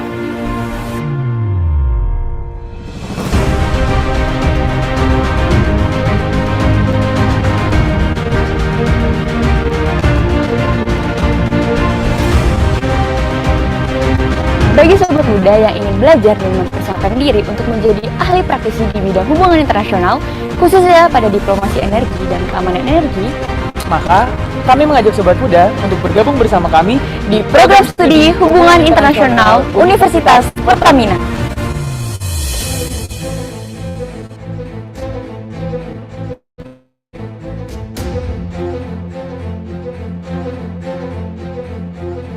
Program studi Hubungan Internasional berada di Fakultas Komunikasi dan Diplomasi. Selama menempuh pendidikan di program studi hubungan internasional, sobat muda akan melakukan kegiatan pembelajaran yang tidak hanya belajar, namun juga akan melakukan role play, diplomasi dan negosiasi antar negara dengan bimbingan dosen yang punya kualifikasi dan kompetensi khusus di bidang ini. Kurikulum program studi hubungan internasional juga didukung oleh berbagai macam kegiatan-kegiatan serta organisasi yang dapat menunjang pengembangan kapasitas mahasiswa di dalam program studi hubungan internasional. Di program studi hubungan internasional Universitas Pertamina, saya mengajar mata kuliah diplomasi dan negosiasi. Dan sebagai diplomat karir yang telah mengabdi lebih dari 30 tahun di berbagai forum multilateral, regional, dan bilateral, mata pelajaran ini sangat penting untuk membantu calon-calon diplomat untuk kedepannya menguasai teknik-teknik perundingan. Selain belajar studi kasus di kelas, proses pembelajaran juga didukung oleh fasilitas laboratorium yang mendukung kegiatan praktis. During my time in Universitas Pertamina, I think I've accomplished quite a lot. I was the chairman for the Model ASEAN Meeting Universitas Pertamina for 4 years in a row. I was a recipient of the JASO Scholarship for a student exchange program at Kanazawa University in Japan. And I was also a recipient of several awards and several chairmanships in several varsity-level Model United Nations. Particularly, I am proud of my acceptance as a head director in the United Nations Development Program in the London International Model United Nations. Kami mengajak sobat muda untuk bergabung bersama kami dan menjadi bagian dari solusi kebutuhan energi global di masa depan. Kini, saatnya kamu mendapatkan pendidikan berkualitas bersama kami di program studi Hubungan Internasional Universitas Pertamina.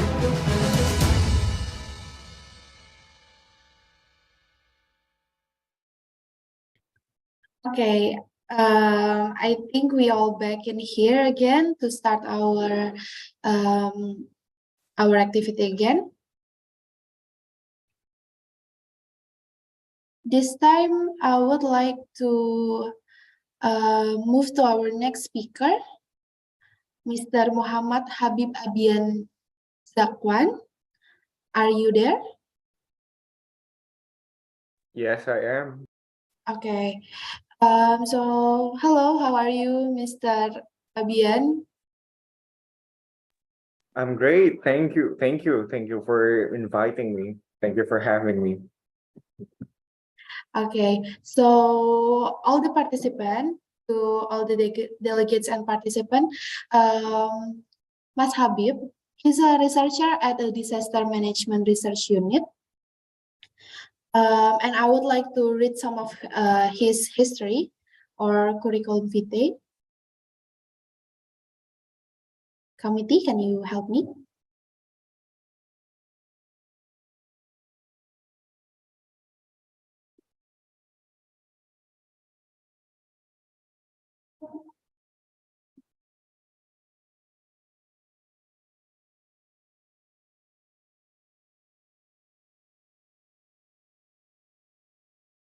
Into the next slide, probably.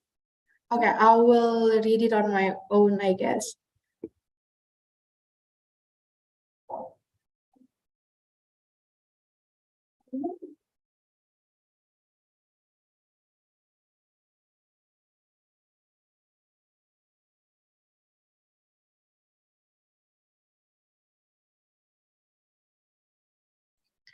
So, Mas Habib is currently is used to be a committee. I cannot read because you're moving too quickly. So maybe back to the first slide, please.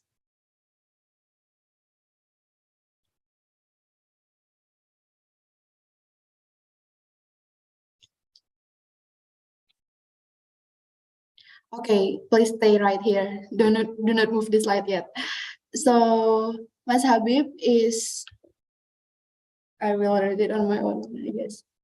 Please.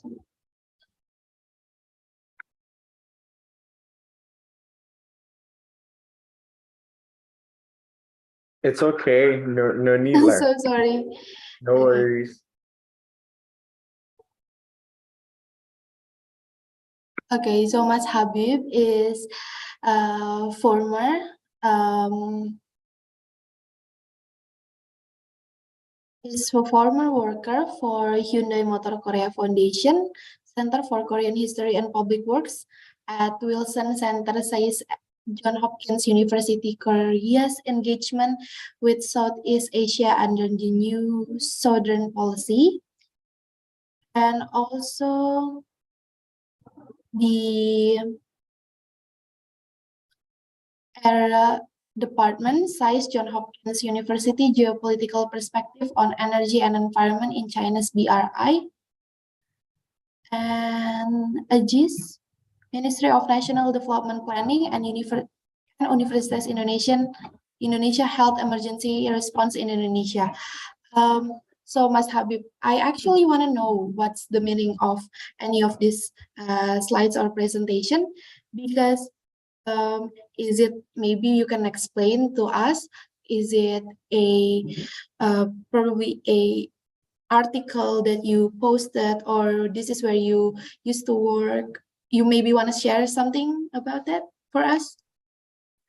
Well, thank you for generous introduction. Actually, this is just some parts of my activities back then. In 2021, I have been in the States from January 2021, and I work for several, basically for several projects.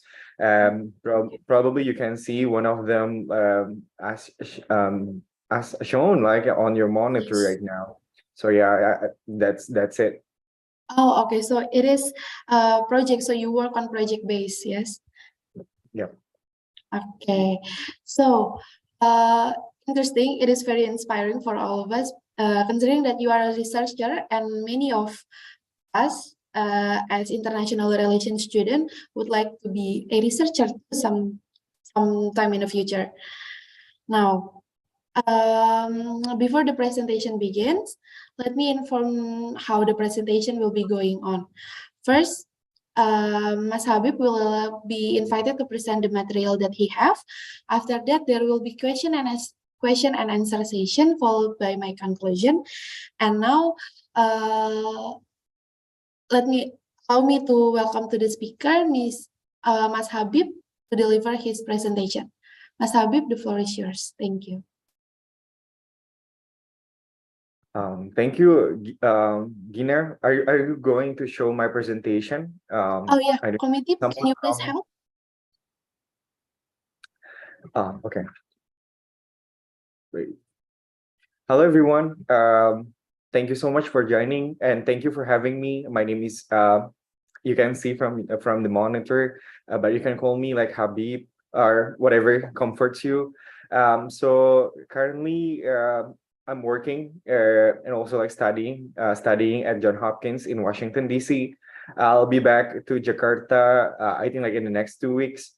So I'm so excited for this invitation because yeah, disaster or emergency, I would say like an issue that is very close to my heart and very love to share what I've been through like with this topic. So yeah, can you please click next? Anyway, thank you for the organizing team like for the invitation. So you know I got this TOR asking about like what ASEAN can do like in terms of emergency management. And before I talk about that, let's revisit what ASEAN is. And probably you know you have done your homework because like this is about like model ASEAN meeting. So I suppose that you already know what ASEAN is. But I just want to emphasize like several points here. First one, you know, have you ever read like the ASEAN Charter published in 2009, in which Article 1 stated about like 16 or 15, if I'm not mistaken, like proposes of ASEAN. And what are so, you know, two things that are very relevant to our discussion today are the first one is you know whether ASEAN can respond effectively to threats, transnational crime, transboundary challenges, and we are going to explore this later in my presentation. And the other one is whether ASEAN can enhance regional resilience, you know, creating like that resilience among its people.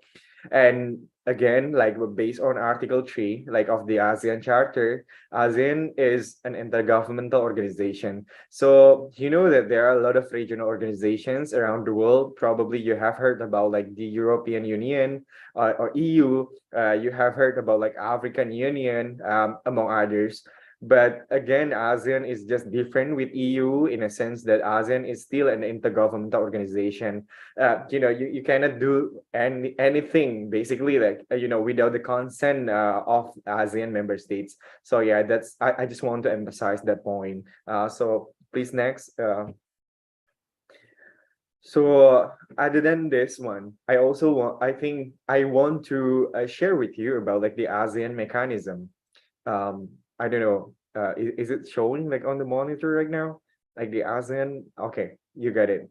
The ASEAN mechanisms, as you can see, you know, a vast of ASEAN mechanisms, you know, that we already have right now.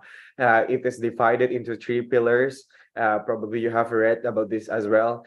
We get ASEAN political security community, ASEAN economic community, ASEAN social cultural community, among other, you know, mechanisms that we have. Like in each pillar, we have more than I think 10 in individual mechanism or like ministerial mechanisms somehow. And those that are highlighted in green, probably like you know the most relevant to our discussion today. And I just want to mention it right now. Like for example, ASEAN Foreign Ministers Meeting and ASEAN Defense Ministers Meeting. You know, ASEAN is an international organization, so definitely like foreign ministry is the you know very relevant stakeholder like for this issue. Defense ministers, we know the fact that emergency situations sometimes like civilian stakeholders, you know, civilian bureaucrats cannot respond correspondingly like to the emerging threats, and as such we need like people from military, and we need that coordination with like defense ministers somehow. And with regards to like social cultural community, we have like several mechanisms that we usually refer to when it comes to emergency situation. For example, like ASEAN Ministerial Meeting on Disaster Management. Whenever there is a regional scale disaster, we refer to like ASEAN Ministerial Meeting on Disaster Management. From Indonesia, I don't know, Madam Moderator, whether we have like participants from other ASEAN states, but in the case of Indonesia, we have like BNPB representing Indonesia, like at this forum, usually like the head of BNPB, like National Disaster Management Authority or organization, usually in ASEAN, we call it. And we also have like this ASEAN Ministerial Meeting on the Environment. This is a very unique situation in ASEAN in which climate change somehow like is strictly viewed as an environmental issue instead of a very, I think, like complex phenomenon somehow. And yeah, that's ASEAN typical way of dealing with the problem. And we also have like ASEAN Health Ministers Meeting in which dealing with a pandemic usually, or like any epidemic or any health problems basically. And the other one is ASEAN Coordinating Center for Humanitarian Assistance on Disaster Management, or you usually call it, or whenever you bump into like AHA Center, like this is like the abbreviation of it. So yeah, please next. Now we already understand, we already remember probably like what ASEAN mechanisms are, and now I think I want to delve into ASEAN mechanisms to respond to disasters or to respond to emergency with regards to the disaster occurrences. You have 3 cycles. Usually you talk about risk reduction before a disaster strikes. You also have response whenever like a disaster strikes, or you have like reconstruction and rehabilitation whenever a disaster, a post-disaster treatment. Usually you have like reconstruction and rehabilitation. I don't know whether you have heard or not, but ASEAN, I think, like is the only regional organization that has a legally binding treaty on disaster management, and we call it as ASEAN Agreement on Disaster Management and Emergency Response, or you call it as ADMER. Like we usually abbreviate it as ADMER. And I don't know, probably it's too small from your monitor, but I just read it like some of them like in terms of response. So we have like AHA Center, as I mentioned. It is an intergovernmental agency under ASEAN supervision. Basically, you can deploy it like whenever like there is a disaster, in a particular ASEAN member state. You also have like this ASEAN standard operating procedure, or SOP, basically, whenever like we have a common I don't know, like a massive scale of disaster and we need to respond it like together. So usually we refer to like this SOP, and we also have like emergency logistic, like a warehouse somehow, and satellite, and joint disaster response plan. We also have like, for example, like a military team called as ASEAN Military Ready Group on HIDR, humanitarian assistance and disaster relief, basically. So there are a lot of mechanisms already in place. And the question, I don't know, probably you are wondering, okay, now we have a lot of mechanisms, but are they really working in terms of disaster? And I think like that's the other issue, and we are gonna explore it in a moment. So can you please next?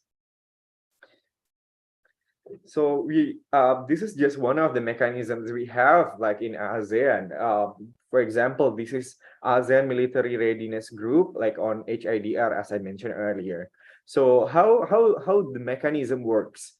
So you begin by notifying like the AHA Center or requesting for assistance. RFA stands for requesting for assistance.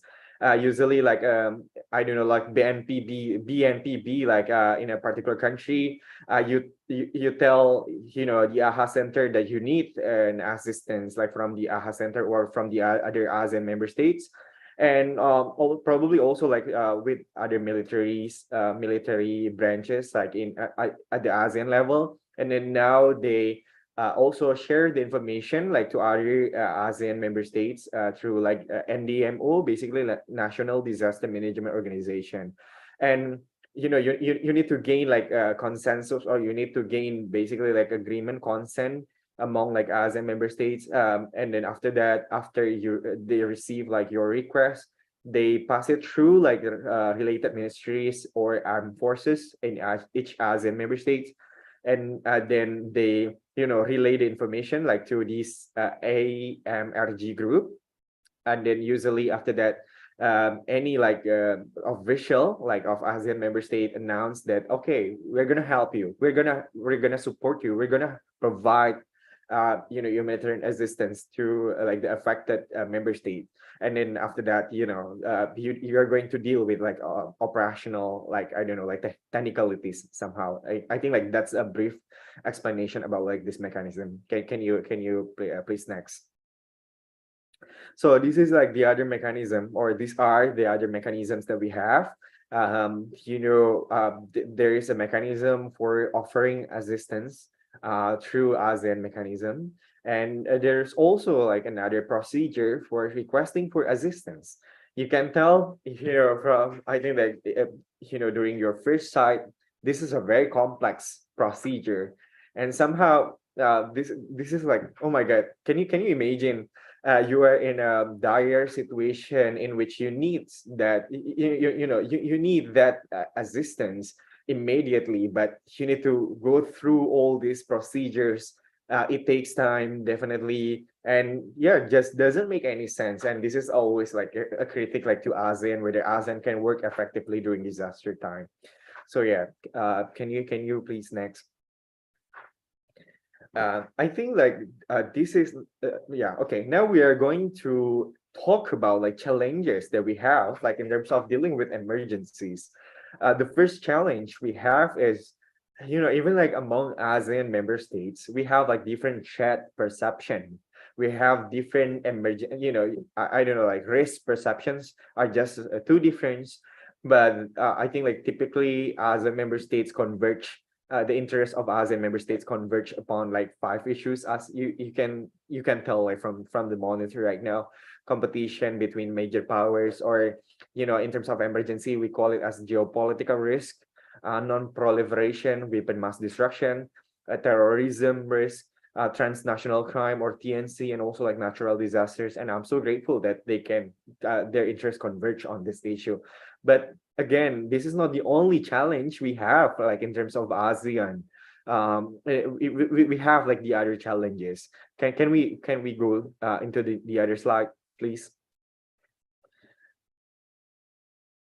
Yeah, this is like the second challenge. Whenever we talk about emergency, whenever we talk about like disasters, we cannot rely only on like disaster activists, disaster stakeholders, because sometimes like emergency requires all hands on deck, all hands on decks approach. Everyone has their own responsibility in reducing emergency risk.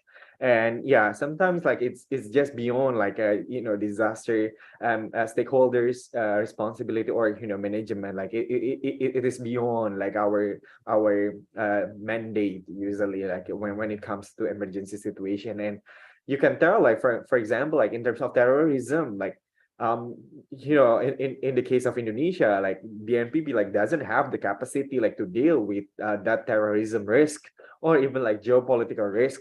And yeah, emergency situation can happen at at any time, anywhere, and we do not have the capacity if we just strictly limited to disaster management stakeholders. So can we go to the other slide, please? And this is like the other challenge we have, lack of commitment to fund like disaster activities.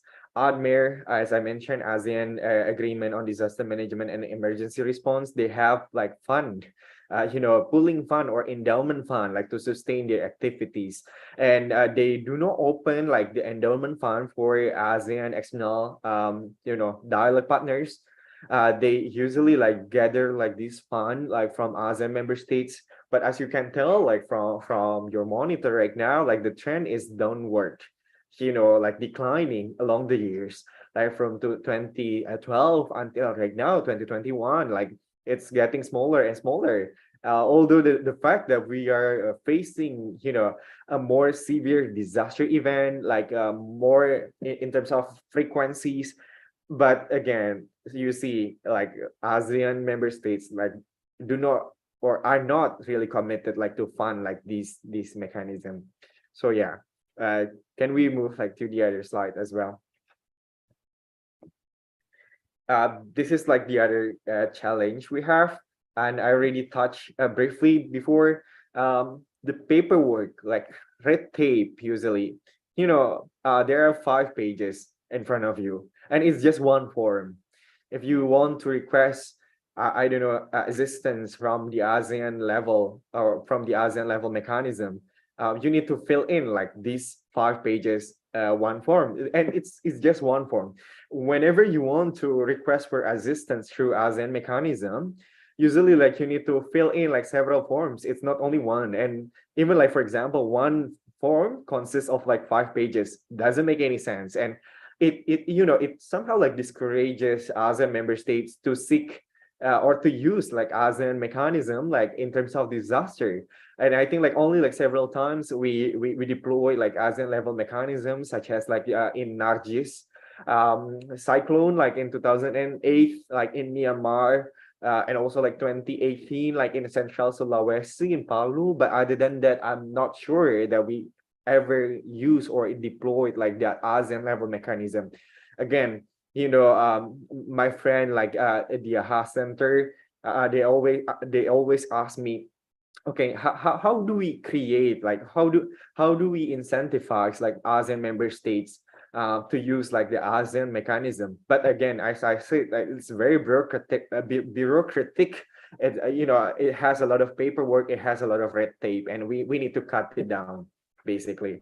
So yeah, can we move, like I suppose like this is my last slide. The other slide, please.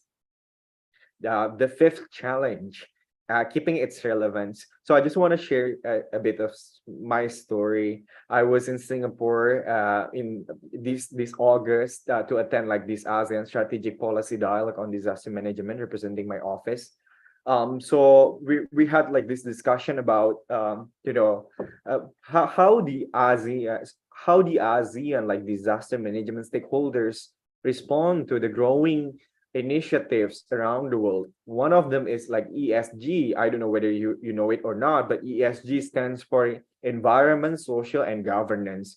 And usually like this initiative is driven by private sector.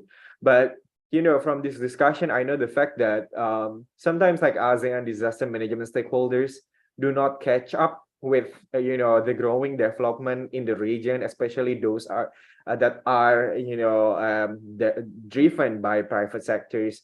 I suppose like we want to engage more with like private sectors in terms of like dealing with disaster response, or even like disaster risk reduction. I think the topic today we have like is very good, like, disaster response, emergency response.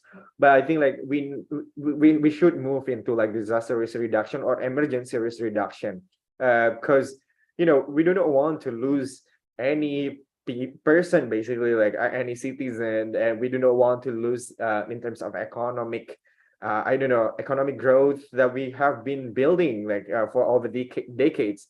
So yeah, I think we should move into like the emergency risk reduction. So I think that marks the end of my presentation. Thank you so much, and I'm looking forward to answering your question. Thank you. Okay, thank you so much, Mas Habib, for the presentation. It was really insightful for us and very critical, as I would say. So we will be opening the question and answer session. For any of those who have the questions, you can type in the Q&A section box. And again, I would like to inform, if you get the best questions, you will have their presents from their gifts from committee for you. So I will choose the questions from Fadli Hibatullah. How the ASEAN Coordinating Center efforts for humanitarian assistance on disaster management in earthquake handling earthquake Aceh year 2016. So you want to answer it live, Mas Habib, or you want to just type in? Sure, I can answer it directly. Thank you, Fadli, for the question. So yes, you mentioned correctly that ASEAN Coordinating Center or AHA Center, like did involve like in the disaster response in Aceh in 2016. I suppose like they coordinated with like our BNPB. I heard some stories from people working on the ground somehow, but I think like there was just I think like not really it was just a while, I suppose, like not really like until like the completion in terms of like reconstruction and rehabilitation. At the ASEAN level, we have like this mechanism called like ASEAN IRAT, like Emergency Rapid and Assessment Team. If I'm not mistaken, like the AHA Center like deployed like this ASEAN IRAT. ASEAN IRAT basically consists of several, I think, like disaster officials who have been trained before. So basically, I think like they help the BNPB in terms of mapping, I don't know, mapping immediate needs like on the ground. And I think like that's it, if I'm not mistaken. But I think if you want to know further, you may want to check like the AHA Center website. So yeah, thank you. Okay, thank you so much, Mas Habib.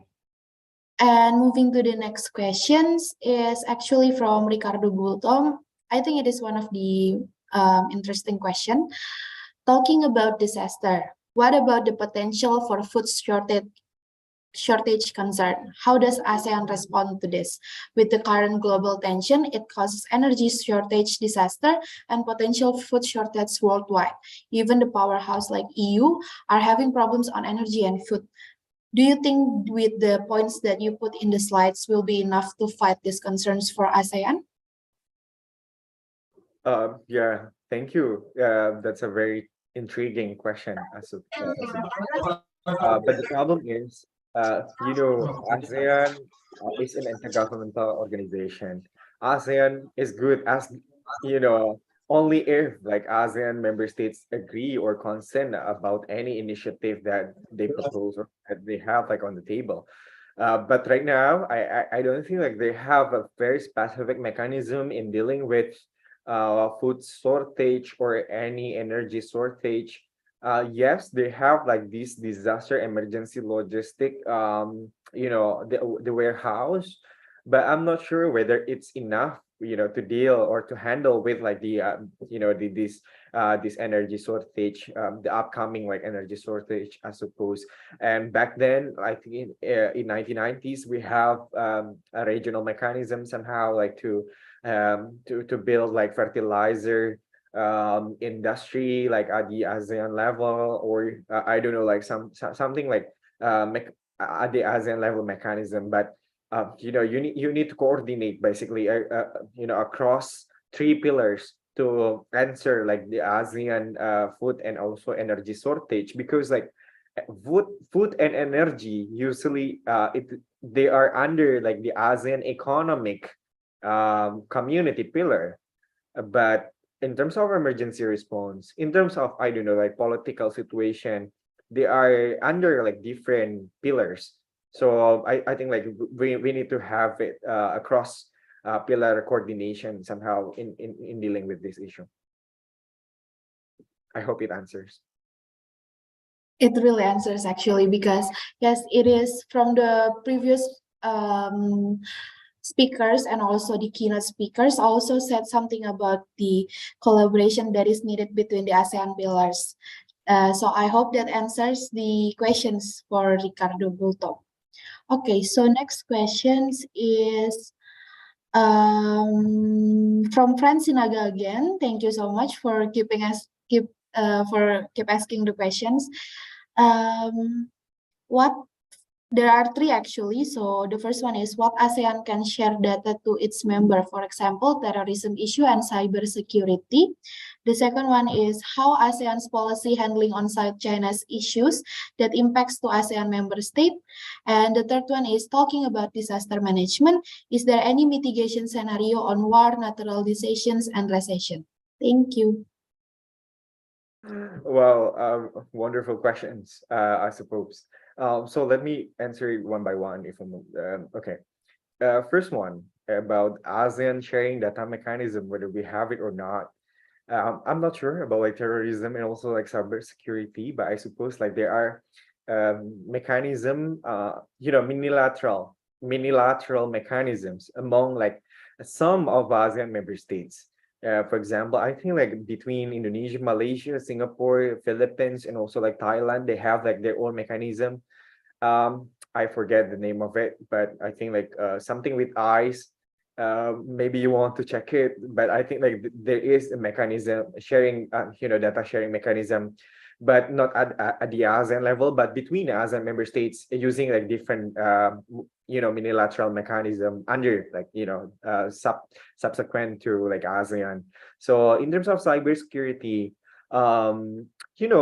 as you can tell like from my previous slide, there are different perceptions with regard to like cybersecurity. Not all ASEAN member states perceive it as an emergency risk somehow, but I think like Singapore has a lot of initiatives about like cybersecurity, and you may want to check it on that.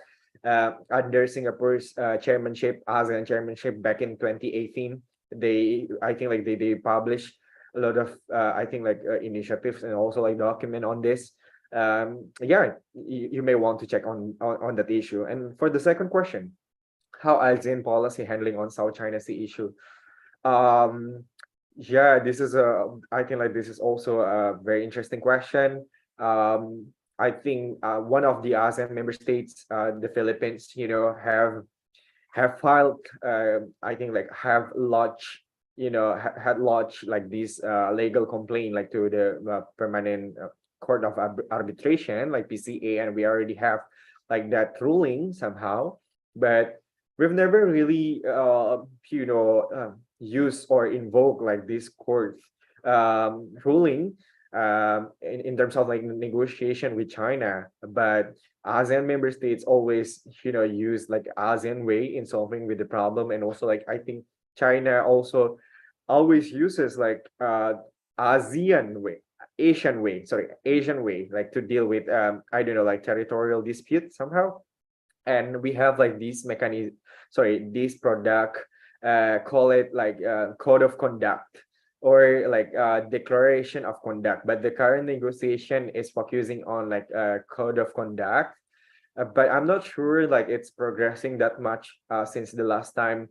I think I worked on this issue back in 2018, 2019, and until right now, I don't see, and I also don't think that we are progressing on this issue. So you can also check on the ASEAN joint communique to really clarify about this issue. So I hope it answers. For the third question, talking about disaster management, no, actually, like I think like we have taken like our peace or stability for granted somehow.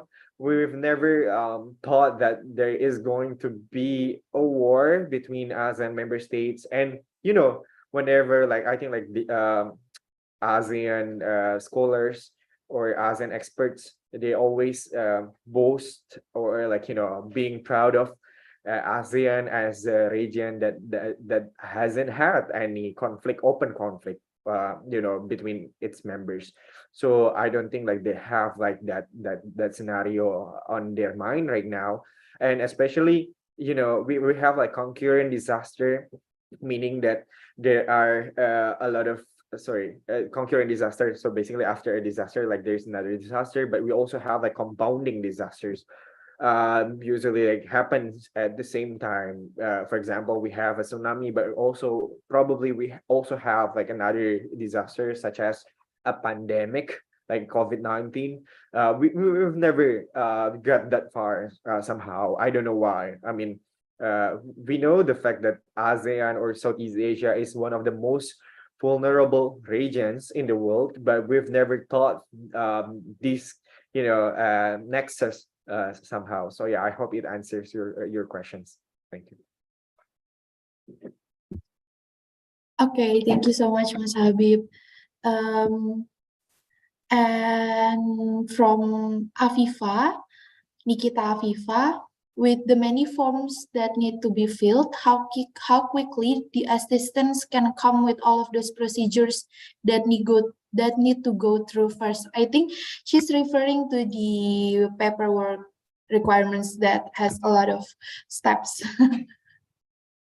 Sure. Hi, Nikita from the Asia Times. Very nice to know that there is a journalist here. Anyway, so with regards to the forums, as I discussed earlier, I think like it can cost like an affected member state probably like days, if not weeks, before like they receive like these before they receive like the assistance that they need somehow. I think like one form they allow 48 hours for completion. So I don't know, I mean like specifically how long do they need like for the procedures like to and from the submission until like they receive the assistance. But my best guess, I would say like days and weeks, not hours. And because like you need to secure consensus. Probably you need to inform like one party, like, and then they relay the information like to another party. So the process is kind of like time consuming, and I don't think like it's in the best interest of like the affected member states. Okay, thank you so much, Mas Habib. I hope it answered the questions, Nikita, Afifa. Thank you so much. And maybe to the last questions, which is from Hadi Juf. Bringing different countries to accept one policy might be so hard from my point of view. Since the establishment of ASEAN, what would you consider to be your greatest achievement? I think it was the ASEAN greatest achievement. Maybe you can elaborate more in the terms of disaster management. Well, that's a good question, and I've never thought about this. What's the biggest achievement of ASEAN in terms of like disaster response or disaster management? I would say like that legally binding document, like the ADMER, is the highest or the biggest achievement that we come up so far. Because I've never heard that there is another regional organization has like this legally binding document. It's pretty comprehensive if you read that document, and it also has like a conference of parties, if I'm not mistaken. So it's kind of like COP for climate change, but this is like COP for like disaster management. Like at the ASEAN level, we have, I think, every annual meeting like for that COP like to ADMER, and we have like work plan for implementing that ADMER. I think that this is like 2022. We are entering like the fourth or I suppose like the fourth or the fifth phase of like the implementation of ADMER. So I think like that's the greatest achievement so far by ASEAN in terms of like disaster management. But in terms of like diplomatic or achievement, probably you have heard about this. We've never had any war between ASEAN member states, and that's typical, I suppose. And that's the question is whether like ASEAN, can preserve, or whether should I think like we should not take that for granted, that peace and stability like in the region for granted. So yeah. Okay, thank you so much. Yes, it is actually really interesting because same, I never really thought of what's our biggest achievement. So yeah, I would probably move to the next agenda, which is I'm gonna conclude from the first speaker, which is Bu Hening. So Bu Hening talked about cybersecurity. That it includes in the ADMER, which is legally binding regional agreement. There are humanitarian standards on how to combine universalism to do an emergency. And also an emergency response plans deal with protecting people first and property second. And also in cybersecurity emergency plan, how to recover from emergency cyber attack, there are preparation, detection and analysis, containment, eradication and recover. There are also post-incident and report and finding. We can take that from, we can see that steps from the perspective of ASEAN Shield. And ASEAN Cybersecurity Cooperation is the key enabler of economic progress and betterment of living standards in the digital economy. So that's why we have the cybersecurity. But there are no emergency disaster, no humanitarian work in ASEAN Cybersecurity Security Cooperation. So it's a homework for us to put humanitarian issue to the ASEAN cybersecurity. And for this, we have ADMER and ASEAN Shield for the basis. Now, for Mas Habib presentation, it was actually really interesting. And thank you so much for sharing to us from the perspective of a researcher. Often, I would say you're an academic for this. So it's your specialty, and we never really had a lot of perspective on how researcher would see something like this. It usually just from the government views and never really from the researchers' views. So it's really useful for us as a student. And Mas Habib has explained a lot for ASEAN mechanism. There are a lot. And there are also risk reduction, response and reconstruction and rehabilitation. There are many steps, there are many mechanisms, but it is true. I actually have the question in my mind, like with that many of mechanism, but are they really working? Something like that. And it answers from Mas Habib. But of course, there are many challenges. For example, is that the different values from each countries. Every country has its own way, and not gonna lie that every country has also have its own interests. And for example, for the mechanism for the disaster management, we have BNPB, but it also doesn't have the capacity to handle terrorism, which is a disaster caused by human. And also there are challenges such as lack of commitment funds, which is downgrading since a few years back.